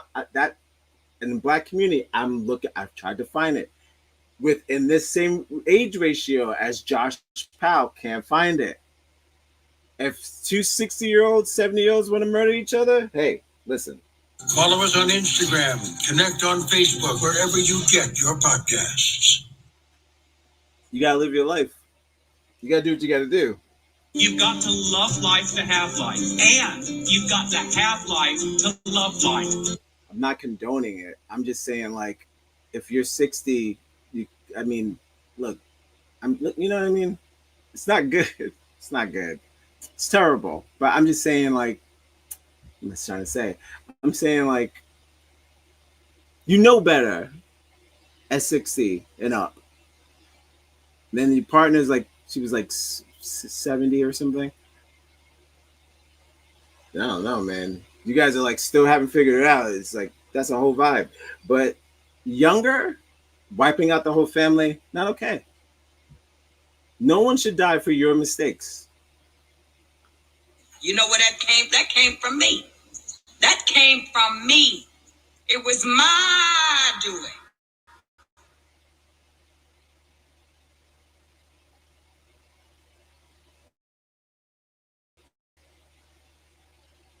Oh, come on, YouTube. Don't you start. I get into Spanish couple. Another crazy story. Then we're gonna bring it home. This one's actually also sad as well. I'll do the sad story, then I'll do a thesis on why white males are sad. And again, only reason why I'm doing white males because the internet told me that the highest rate of murder suicides are in white males. I tried Latinos and blacks. I was a shoo-in. My money was on black Latino interracial dating. I thought that was the ticket because I see it on the news, but that's not it. That's not it. It's white males still, the highest rate. And of course we have our Latinos. This crazy story. Rest in peace to all the victims. Just talk to your partner. You don't have to kill them. You don't have to fake love them. And definitely you don't have to play chess with the children. That's insanity. If you feel a sense of escalation of any violence, I feel go for help. I feel like it never is low. I think it's always green, even yellow is red. So don't wait for red. I feel like most women should have a safe haven, a place to go just in case. Especially if you are dating someone who is a let's say a substance abuser, you should have a second place to go. Most men are dealing with demons and they don't know how to deal with them. Shout outs to male, male mental health month. If you're a male and you're going through mental health, get it together. No, I don't know. We gotta figure it out because we're doing all the crimes. We're doing all the crimes. Women are not doing all the crimes. That's not a fact. That's not even close to a fact. You guys do a very small portion of crimes. We can't even get a whole documentary show about women killing. I think it's just Snapped. It's Snapped. Every time I watch Snapped, I'm like, man, it makes sense.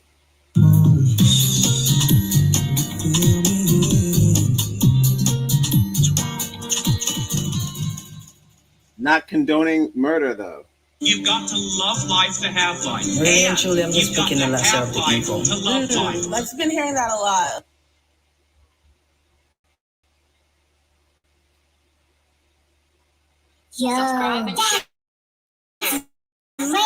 And to make matters worse, he didn't even have the guts and killed himself. If you have The sister of a woman shot. like, subscribe, and share on the He killed her. He killed her, and to make matters worse, he didn't even have the guts and killed himself. The sister of a woman shot by her ex-husband in a murder-suicide speaks exclusively to NBC6. That woman just celebrated her 32nd birthday. NBC6's Jamie Garolo joins us live now in Miami with the interview you'll see only on 6. Jamie. Yeah, that murder-suicide happened inside the office of El Toro Insurance. The victim's family says that they had a violent history, but they never thought it would end like this. My sister was a very cheerful, very hardworking girl. She was 100% dedicated to her work. We came here because she had the dream of every migrant, of building her house and one day returning to her country.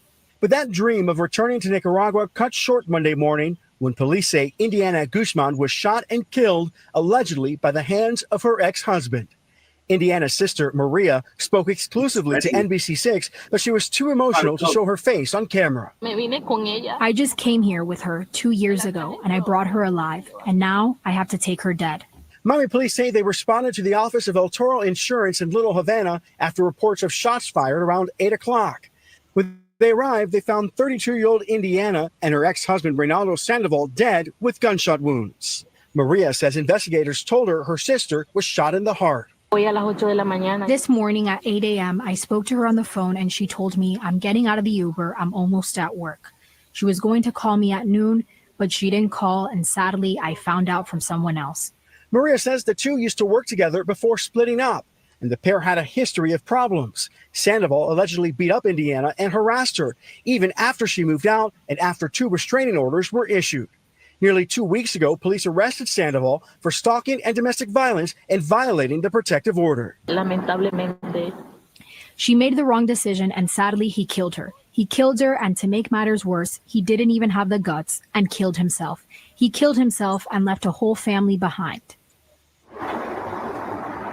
Now, El Toro issued a statement earlier saying that the shooting was reprehensible and regrettable. So it's another vibe where just not dealing with self and taking that out on somebody else. How can we get help with that? It's not right, because it's a simple emotion that you're feeling. Not simple. Clearly, if you watch Inside Out, watch the movie Inside Out.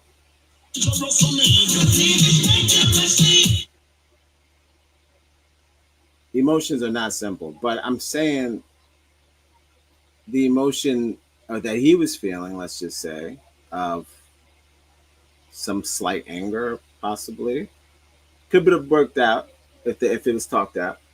Most of these things could be worked out. Most of these scenarios. The more I'm looking into this shit, oh, don't get me started, especially with the white people. Guys, all y'all need is to talk. Y'all love to cry. I'm just taking it from having white friends. Champagne to fill the Nile. Kalel, no.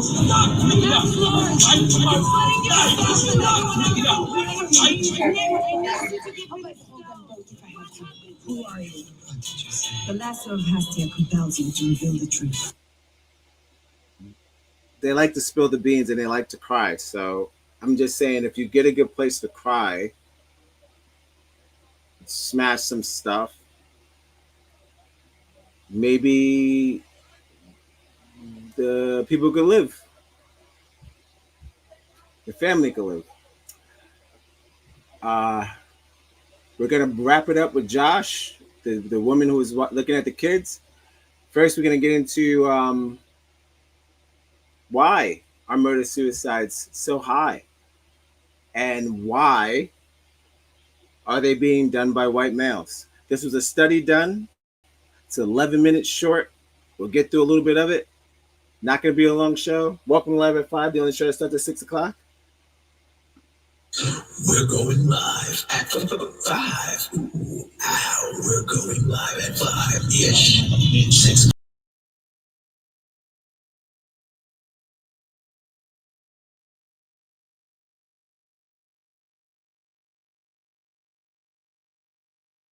What if you can create your own website?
$100, whatever you can do.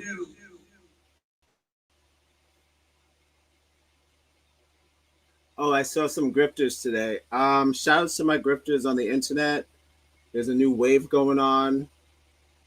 People are charging people for spiritual gangster advice. Found out this new thing. this thing called spiritual gangster, spiritual, another term, spiritual activist, not calling them out specifically. If you are a grifter, please stay away from me and mines. I don't need. Shots fired. I don't like grifters. I ask for money every day because I provide a service. This is my service. I'm talking about pedophile uncles. That's a good point. Although he is a pedophile. No, pedophile granddads. That's a good point. Although he is a pedophile. Kind of gangster. Never saw that story coming. Happened like 12 years ago.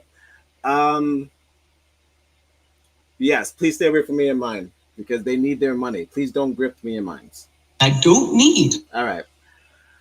So let's get into this story. This is not really, it's a combination of just why did Google tell me that the highest rated men on planet Earth that end their lives in murder-suicide are white males? Why did it tell me that? Let's get into it. Thanks for listening to the jingle again. I worked hard on it. I mean, you know, shit don't come easy. I don't. If you like what you're hearing, if it sounds like a mental breakdown, I wish a nigga. You got subscribe and share. The United States, with more than 1,000 incidents taking place each year. Oh, it's way more common than you think. Maybe not necessarily the violence aspect, maybe not necessarily the sort of physical abuse, but the emotional abuse, the mental abuse. Even as recent as last week, a New Jersey murder-suicide made national headlines. 57-year-old Peter Ventricelli opened fire on his wife, 58-year-old Kelly Ventricelli, and their 15-year-old son Anthony before turning the gun on himself. Their bodies were found on March 7th when a family friend requested a welfare check. According to a GoFundMe page created by Peter's nephew Carlo Ventricelli, quote, "The shock of this situation has our family at a loss for words." I'm not surprised that, quote unquote, no one knew. I'm also not surprised that there were no police records or anything like that. It doesn't mean that it didn't exist. But according to forensic psychologist Dr. John Delashore, there had to have been warning signs. It's such a difficult thing to see sort of warning signs when it comes to abusive partners, because I think a lot of times the person being abused is willing to engage in some kind of rational.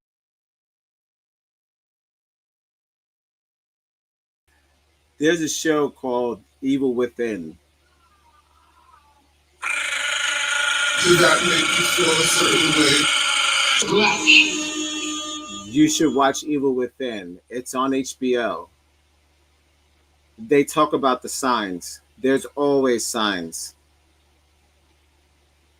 You know, I was dating this guy. He said that he was in the FBI. I never saw a badge, but he loved killing cats.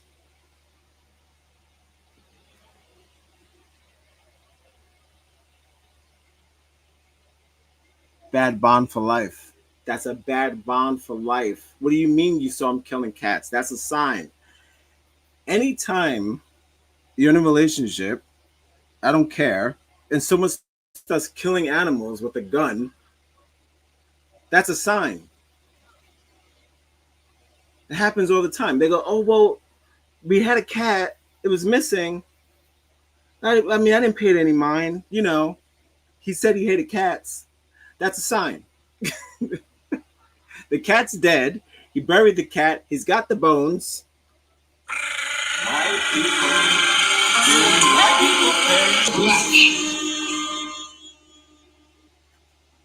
That's a sign. She said she didn't see it, but you weren't looking. That's the thing. You weren't looking. But then it shouldn't go to where he gets to kill your kids. Like, I understand, like, if you're sticking up for the guy, you love the man, you chose him, but I don't think that the kids should die because of your choice. I already said that.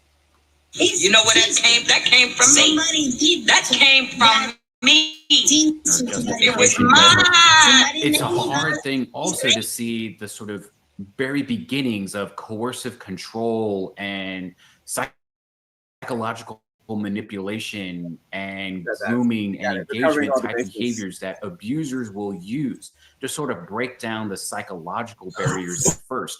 Once the abuser has broken down the psychological barriers, it's fairly easy to start breaking down the physical barriers as well. Delatorre says though a motive may not be immediately clear, the murder-suicide likely stemmed from a buildup over time. And I want to be clear that people don't just snap. There has been a long history of mental, emotional, and physical abuse that had been happening within that relationship that people just did not know. Now, in what way was it manifesting? I don't know. But the truth is that there's always a sign. There's always something there. No one just snaps. Things like this don't come out of nowhere. Only about an hour northwest of the Roxbury murder-suicide, a separate murder-suicide in Linden, New Jersey, just weeks before. A husband shot and killed his wife and 2 teenage children. These are just 2 examples of the more than 300 murder-suicides so far this year, according to gun violence organizations. Statistically, that adds up to 11 murder-suicides each week, totaling about 600 incidents per year. Yeah, absolutely. We'll see it in any relationship in which there is a power imbalance that is maybe not understood by both. Pause. Now, again, like I said, not any, because I was looking for black murder-suicides. I'm talking about man shoots wife, shoots himself. Not that many black. Not that many black. I'm not making this a race thing.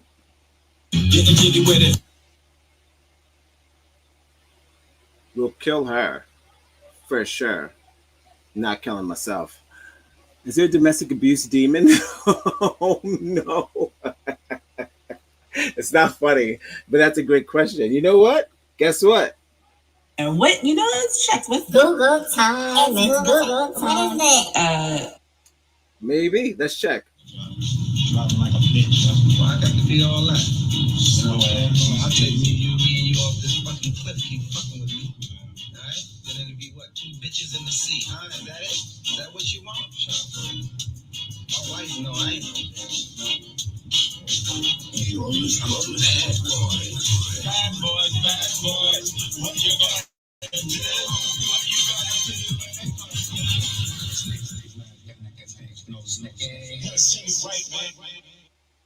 So, no take on a specific ghost that, like, let's say, would be a ghost that beats their significant other. Not a because that would just be it says that would just be a natural possession. So if I start beating my significant other or my children or someone I love, I'm just possessed. They connected it to The Exorcist. So The Exorcist would be the closest thing you could get. Well, look, that's what I always say.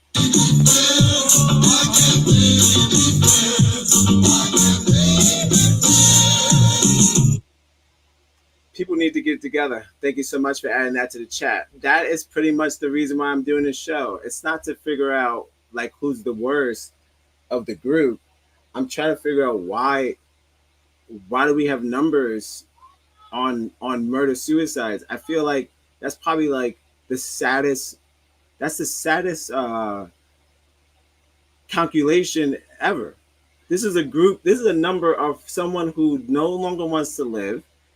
And then also, once the people who he's lived with, grown up with, loved, went to a wedding, went to a graduation, went to a funeral, went to another wedding, ate cake and did all the shit. You want them gone from the planet? It's kind of crazy. To reach that level, they're gonna probably talk about it here. Why are white males there? One, and how do we prevent it going forward? That's all. White people. Well, I got to be all that. So I'll take not all, but some. Both parties, right? There's always going to be a notion of conflict within a relationship. No Thank you for your relationship is contribution to perfect, the chat. but what we're describing are individuals who are attempting to maintain power over someone else through specific kinds of means. But Delatorre believes there is a specific stressor that caused the increase in murder-suicides in America. A lot of what we see in terms of the increase in murder-suicide stem from the 2020 pandemic, particularly the lockdown. Though we're now several years removed from the COVID-19 lockdown, Delatorre says it may have caused lasting damage in some relationships. And I think even though the lockdowns have been lifted, I think what we're still seeing are the remnants of that individuals during that time found no coping resource. They found no outlet for anything. Now, usually we think of these added pressures of work and relationships. So you were supposed to get a chill. God's put the world on a power down. That's what Marcella likes to say. God like turned off the power. Everyone had to sit still, and either you went crazy or you got productive. We created our NEGROZ. Yeah. You want to follow us on YouTube. Of course. Our NEGROZ on Spotify. Wait, is what? Say it again. Our NEGROZ? ODD, Odd NEGROZ. Oh, Odd NEGROZ. Yeah. I'm going to go online and Odd NEGROZ. I mean, we created like this thing in the pandemic. So it's like some people were like trying to like kill they were trying to figure out how to kill their wives. Like, what the fuck? It's not funny. I'm not laughing at that. I'm laughing at like why did it take something so big like a disease, some sort of virus that's in the world, for you to realize that you hate the person that you vowed to spend the rest of your life with? That doesn't make any sense to me, because you literally said until death do you part. So if we were all gonna die during this thing, like let's just say we didn't make it out, you're switching sides. That's what that you said. It's like, oh, it's happening right now. Death do you part. You're like, nope. The fuck? You can't do that. This is it. This is why we got married. You said it's happening. But as soon as the pressure starts, I don't have friends. I got family. They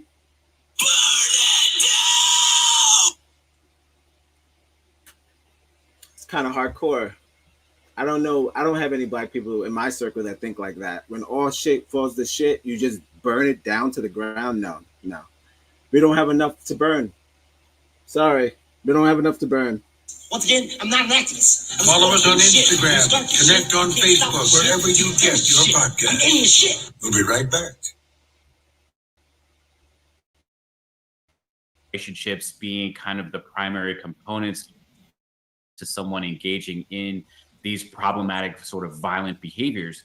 But the lockdown presented a unique aspect where individuals who were abusing and were the abused were now trapped essentially in the same house all of the time. So while there might have been an opportunity for relief from the abuse because the person had to go to work or something like that, we didn't really get to see that during the pandemic. He argues some couples could have formed negative habits during the pandemic and not yet found positive solutions.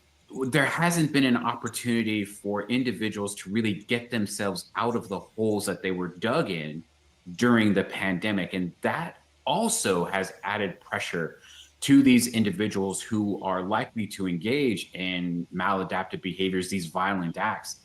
They haven't been able to find a more pro-social outlet for what is going on within inside of them. Shit.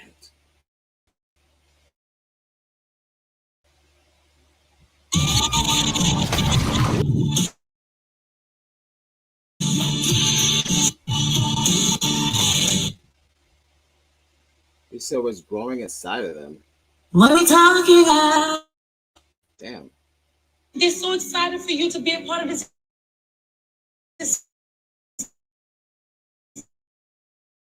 experience, the fans. Well, I show hatred stirs, so I guess it's kind of like a growth. It sounds so bad. It's like you had this this hatred in you growing already, and then with COVID, what, you formed a new disease like venom or something? So weird. While there's a virus, you caught a virus.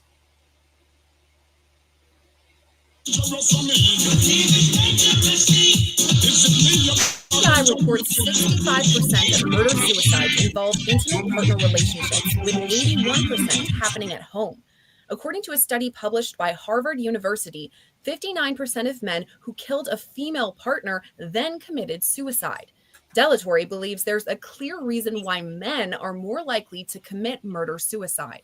I think the audience needs to be clear is that it doesn't matter what gender you are. Anyone is capable of violence at any time. What we're seeing, however, is that there are a lot of males who engage in domestic violence and intimate partner violence because of the notion of entitlement, right? Women don't generally have a notion of entitlement the way that men do. Men believe themselves to have access to certain things or get things in the way that they want it. And because they don't get it, or because they don't get it the way that they want it, they're more likely to engage in aggressive behaviors because of the power associated with being just physically bigger. Delatory says abusers often use forms of manipulation and later justification for their actions. The person that's abusing you will then try different manipulation techniques, like giving you flowers and apologizing and stuff like that, right? As a way of keeping you sort of in the relationship. It's a very push-pull technique that the abuser is going to look that you probably never even recognize was happening until it's way too late. There are a lot of statistics that go around about the pressures associated with why someone would engage in these kinds of physically violent acts. But again, these are just excuses. These are rationalizations that the individual uses. The person chose to engage in this violent act. They didn't have to. There's nothing in society that says that in order to be dominant, that they have to be physically violent. But all that doesn't mean women can't also commit the crime. So again, it's not to say that women can't engage in violence. It's that men are quicker to engage in violence because of societal notions about what it means to be a man and the entitlements associated with it. The children were killed by ligature strangulation. Ligature strangulation causes the victim to become unconscious anywhere from 10 seconds up to a minute. The more the victim struggles, the longer it takes. After the victim is unconscious, the ligature must be held in place with force, squeezing the neck for up to an additional 4 to 5 minutes to cause death. Therefore, she had to strangle each of them to unconsciousness, and then make sure the bands were squeezing their little necks for several minutes. She could have changed her mind at any point during that time and removed those bands from their necks, and she did not. Massachusetts mother Lindsay Clancy made headlines in January after strangling her 3 young children to death before attempting suicide by jumping out of a second-story window. She survived the attempt and is now charged with multiple counts of murder. But all right, let's take a suicide break. That's not funny.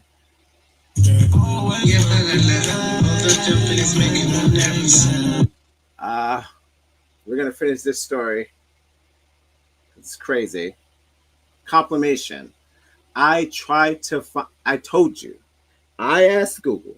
I said, "Is it Black and Spanish couples?"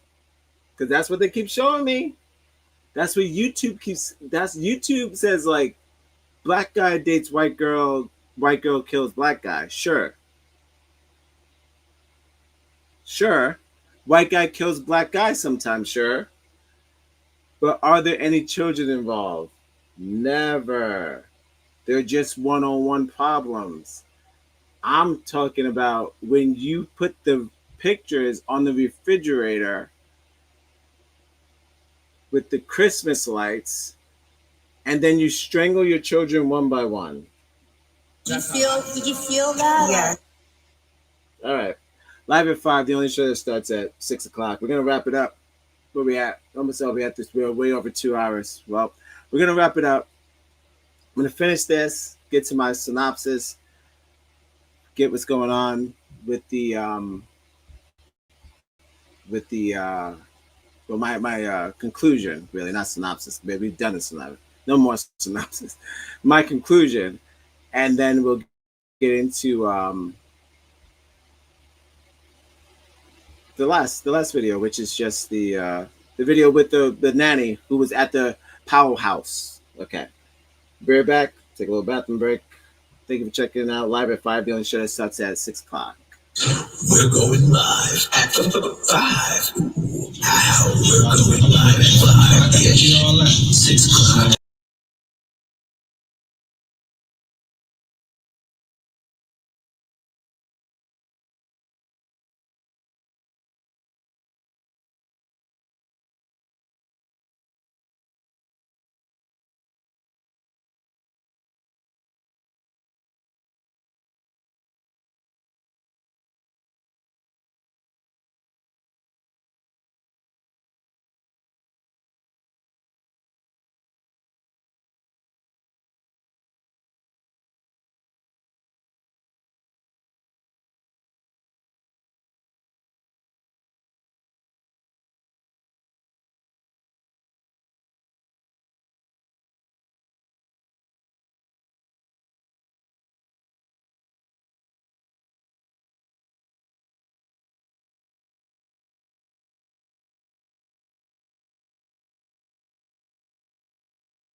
Bellatori says the Clancy incident isn't necessarily the same as a murder-suicide. When we're talking about why women kill, it's a little bit different than when we're talking about domestic and intimate partner violence. There's some underlying psychological issues that are at play that are very different than someone who's willing to engage in a murder-suicide pact. But if it's only the children, then I think it's something different than if it's a murder-suicide. Now, it could be a little bit the same in that the rationalizations behind committing the act, right? The mother killing her children. Nigga, nobody likes talking about this. It's terrible. He's trying to explain why women kill their children different than why men kill their children. It's just like, dude. I know it's terrible. It's not funny. I'm not laughing at that. I'm laughing at the fact that there's a team of people, all within all walks of law and order,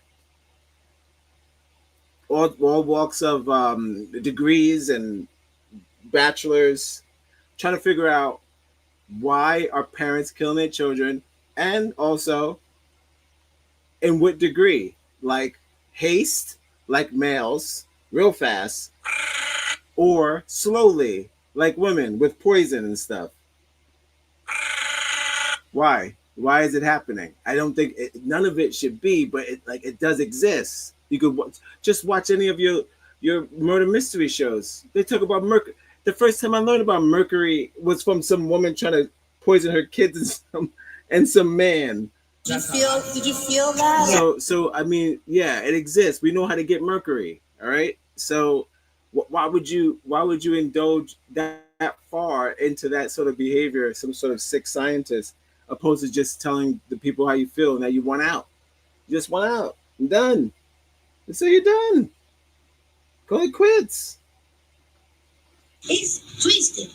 Somebody did that thing to somebody else. Can be very similar to why a dominant partner would decide to kill the subservient partner and the children, in that they believe that they're going to be in a better place, or they're angry about some notion that's going on in the relationship, right? They can kind of cross the past, but the pathology underneath why a woman would kill her children versus domestic and intimate partner violence aren't necessarily the same. But for those that do commit murder-suicide, having children doesn't necessarily deter the abuser. Abuse can happen in any form, in any relationship at any time. And just because a child is involved doesn't mean that the abuser is going to stop. Many times, the person being abused is more than willing to take more of the abuse in order to prevent the abuse from then moving towards the children. 9 out of 10 times guns are used to commit murder-suicides. But Delatorre says it's not the only form of murder abusers use. If you have a gun in the house, the more likely you are to use it. But I don't want people to think that guns are the only way in which abusers are going to kill their partner. Right? There are plenty of ways in which a person can kill another person. One of the again, another underreported aspect of domestic violence is using strangulation. Right? So I think what's unique about the United States is its use of guns. But if a person wants to kill you, there are there are a lot of ways in which they can do so. As far as there are also societal and institutionalized issues that are at play that those went to go see Avatar or something.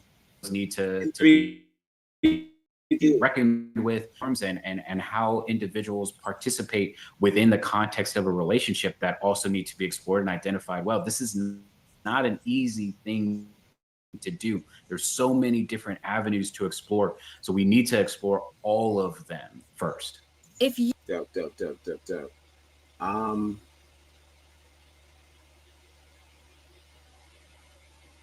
yeah, male's mental health month, so seek help. Instead of grabbing the gun, maybe work on these guns.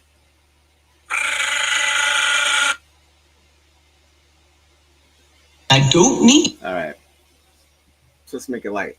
It's a very sad story, though. It's depressing. Rest in peace to the family. Oh, rest in peace to the family.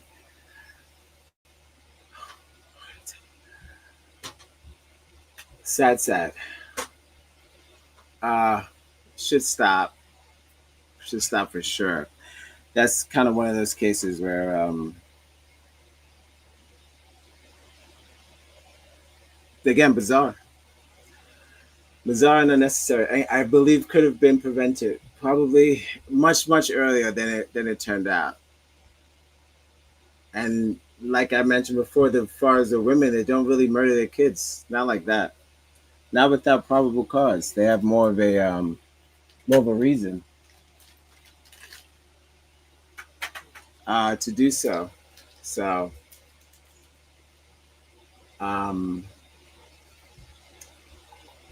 Yeah, it's not a lot of stories. Only because I guess they see they have the baby, so it's not going to be something they just want to get rid of, especially with haste. The man is so quick with the house. The whole entire house goes up in one woof. All right. So I'm just going to get into a bit of what's killing white American men, just to get into a brief understanding of what's happening with them, and then from there we're going to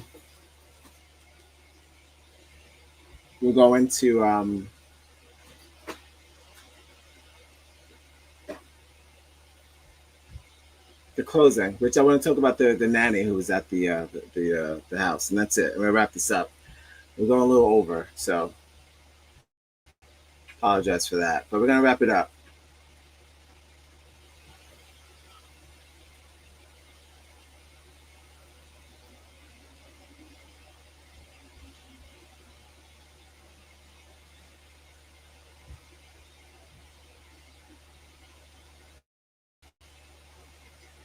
Oh, you see, there's a suicide number on the bottom. Look at that.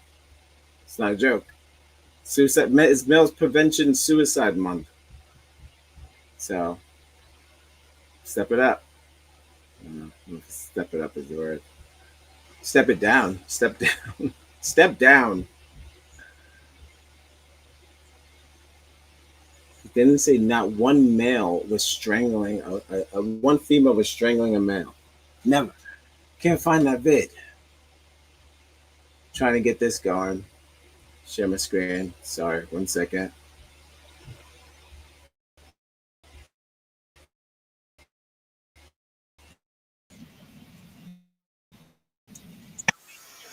Special. That's why. This is from the BBC, yeah? Uh-oh. Look at this. Display. Okay.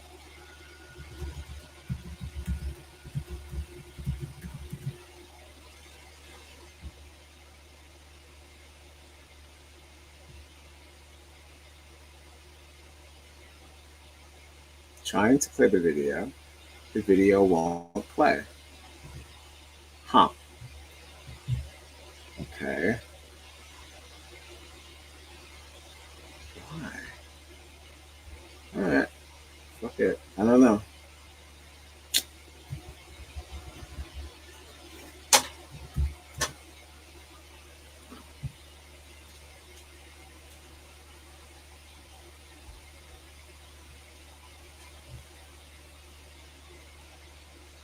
Alright. I had that video about from the BBC. What was this called? The What's Killing White America? But for some reason it's not playing, so we'll just chuck that up.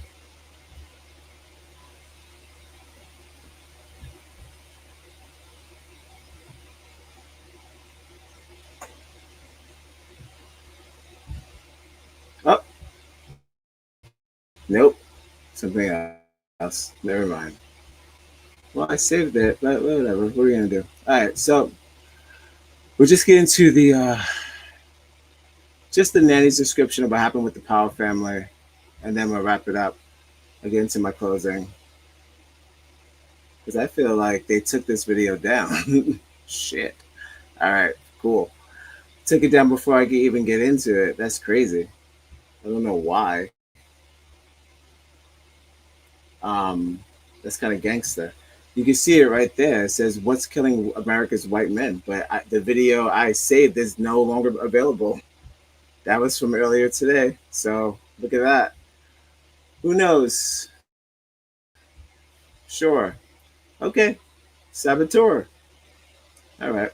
Fair enough. Well, you see the thing.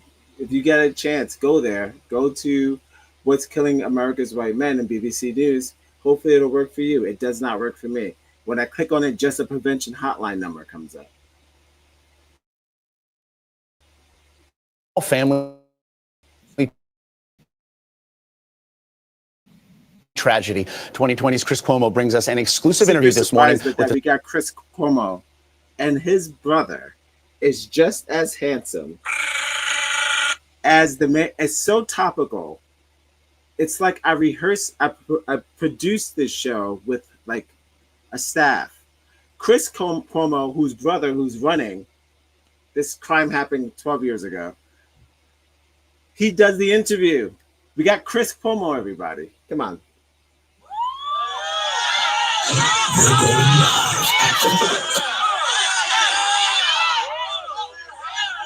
Once again, I'm not an activist. I'm just caught up in the shit. When you start the shit, you can't stop the shit till you finish the shit. I'm in the shit.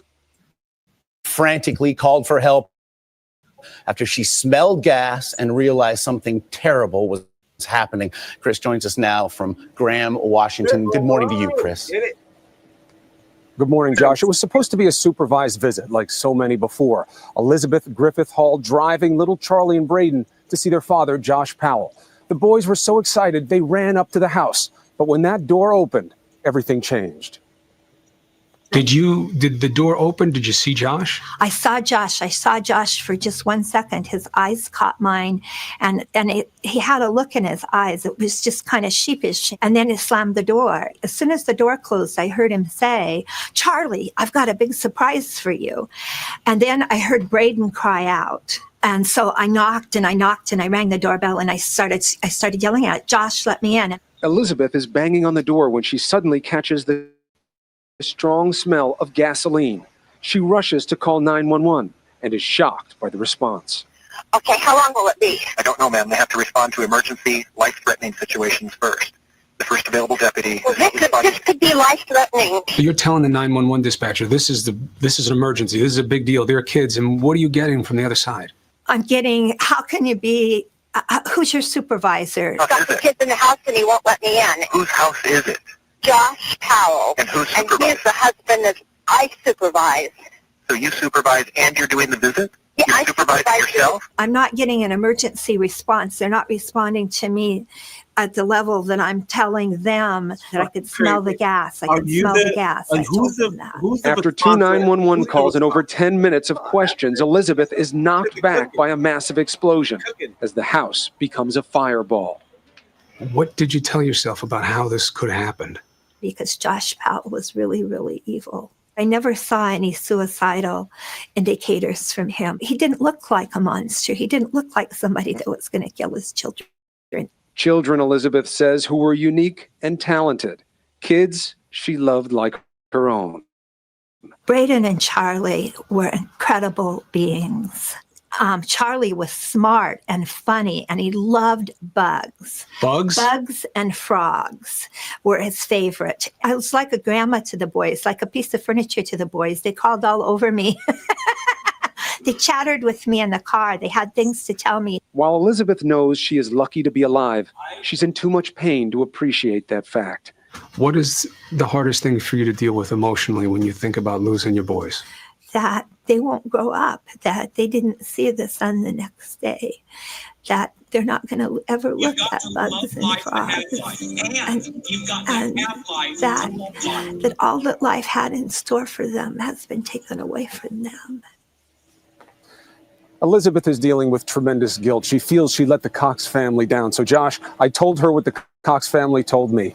They take strength in the knowledge that she survived, and they take solace in knowing that their boys were with someone who loved them before they entered that house, Josh. No, such perspective and such strength. Thank you, Chris. And of course,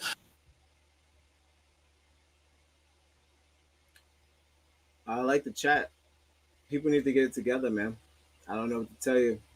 It's just kind of like, we don't have to start Mortal Kombat fatality on our own family. We don't gotta start doing shit like that. It's getting worse. The crimes are getting worse. Chopping bodies, we're burning bodies. It doesn't have to be like that. So we can get better. We can be better than that. We can go to things like systemic changes. We can go to maybe possible centers we could build. I don't know. There has to be some sort of outlet for rage. Other than are the rage cages working? I don't know.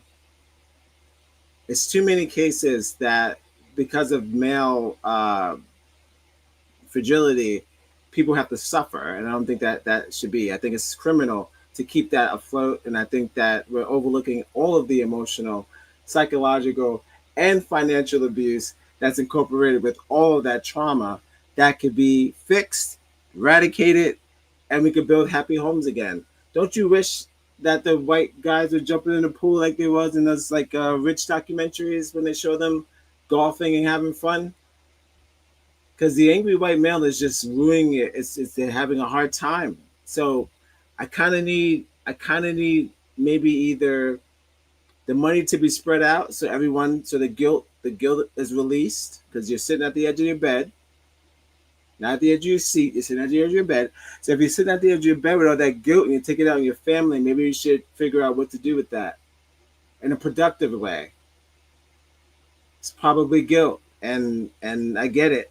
I don't get it, but you have it and you should give it. All right, this has been Live at 5. The only show that starts at 6 o'clock. We're going live at My closing was I just want to help. I want them to be helped, and I want them to know exactly like we saw in Marcella's one of Marcella's quotes today. You need love. You do. You do need love. It's a fact. I sound like somebody from Fox. You need love. Is that Chris Hansen? This is Chris. That guy's.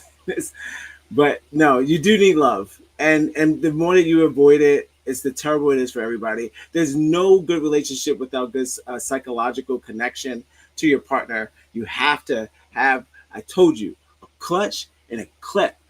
Where do we rage? How much do we care about something? How much do I care about something at all? You have to have some sort of like spectrum chart if you're in a relationship, like that, like the A-cell kids have. Like, are you angry? Are you that? You have to have that, or you won't be able to read the other person. Check in on them. You have to. People are telling you to check in on your friends. Nigga, check in on your wife. Subscribe and share. It's free. You know where that came? If you That have came the from internet, me. it's absolutely That came free. from if me. You have the internet is It free. was mine. If you put on your internet, it'd be there. Like, subscribe, and share on the internet. It's on the internet. Just put on link to internet.com. There must be a domestic demon because there's no excuse for what's happening now. I don't understand it. No one's trying to make sure that the other person is safe. You're supposed to provide a safe household. You build the house, you pay for the house, but inside the house, no one is safe. I don't understand that. So until we get that together, yes, people need to get together. Until we get it together, don't interact until you got your mind right, because no one wants to live dangerously.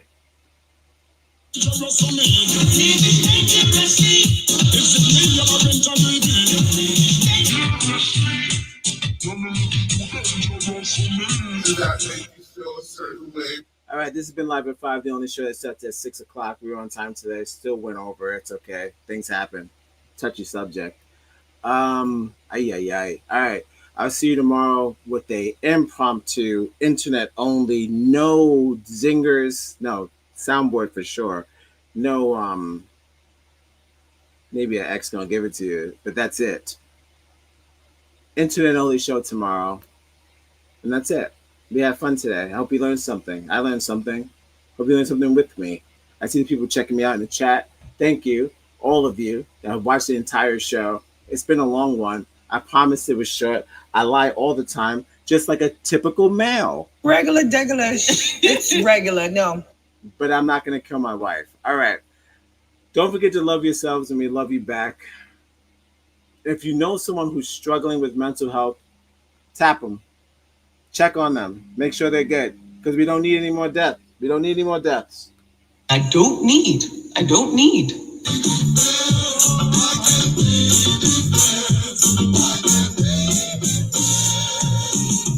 All right. I've been NEGROZ 1. It's been Live at 5. I'll see you tomorrow. Don't forget to love yourselves, and we love you back. Like, subscribe, share, all the bullshit. You know what to do. Act like a grown-up.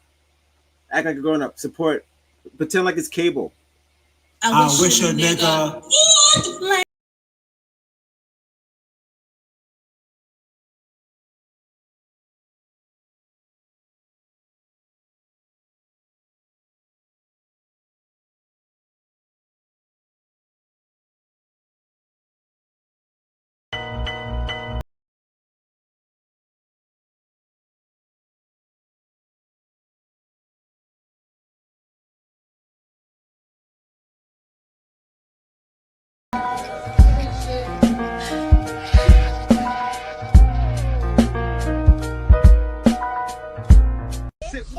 ass home. Scandalous ass motherfucker. Do them fucking fat ass stars some good anyway. I better not see your ass in LA, okay? I'm gonna get somebody to fuck you up, motherfucker. Fuck you. Fuck you. What's going on? They gon' fuck you up, Fuck you, motherfucker. bitch. Fuck you up. Fuck you, bitch. Fuck you. Fuck you, fuck you, fuck you, you. bitch. Fuck you, bitch.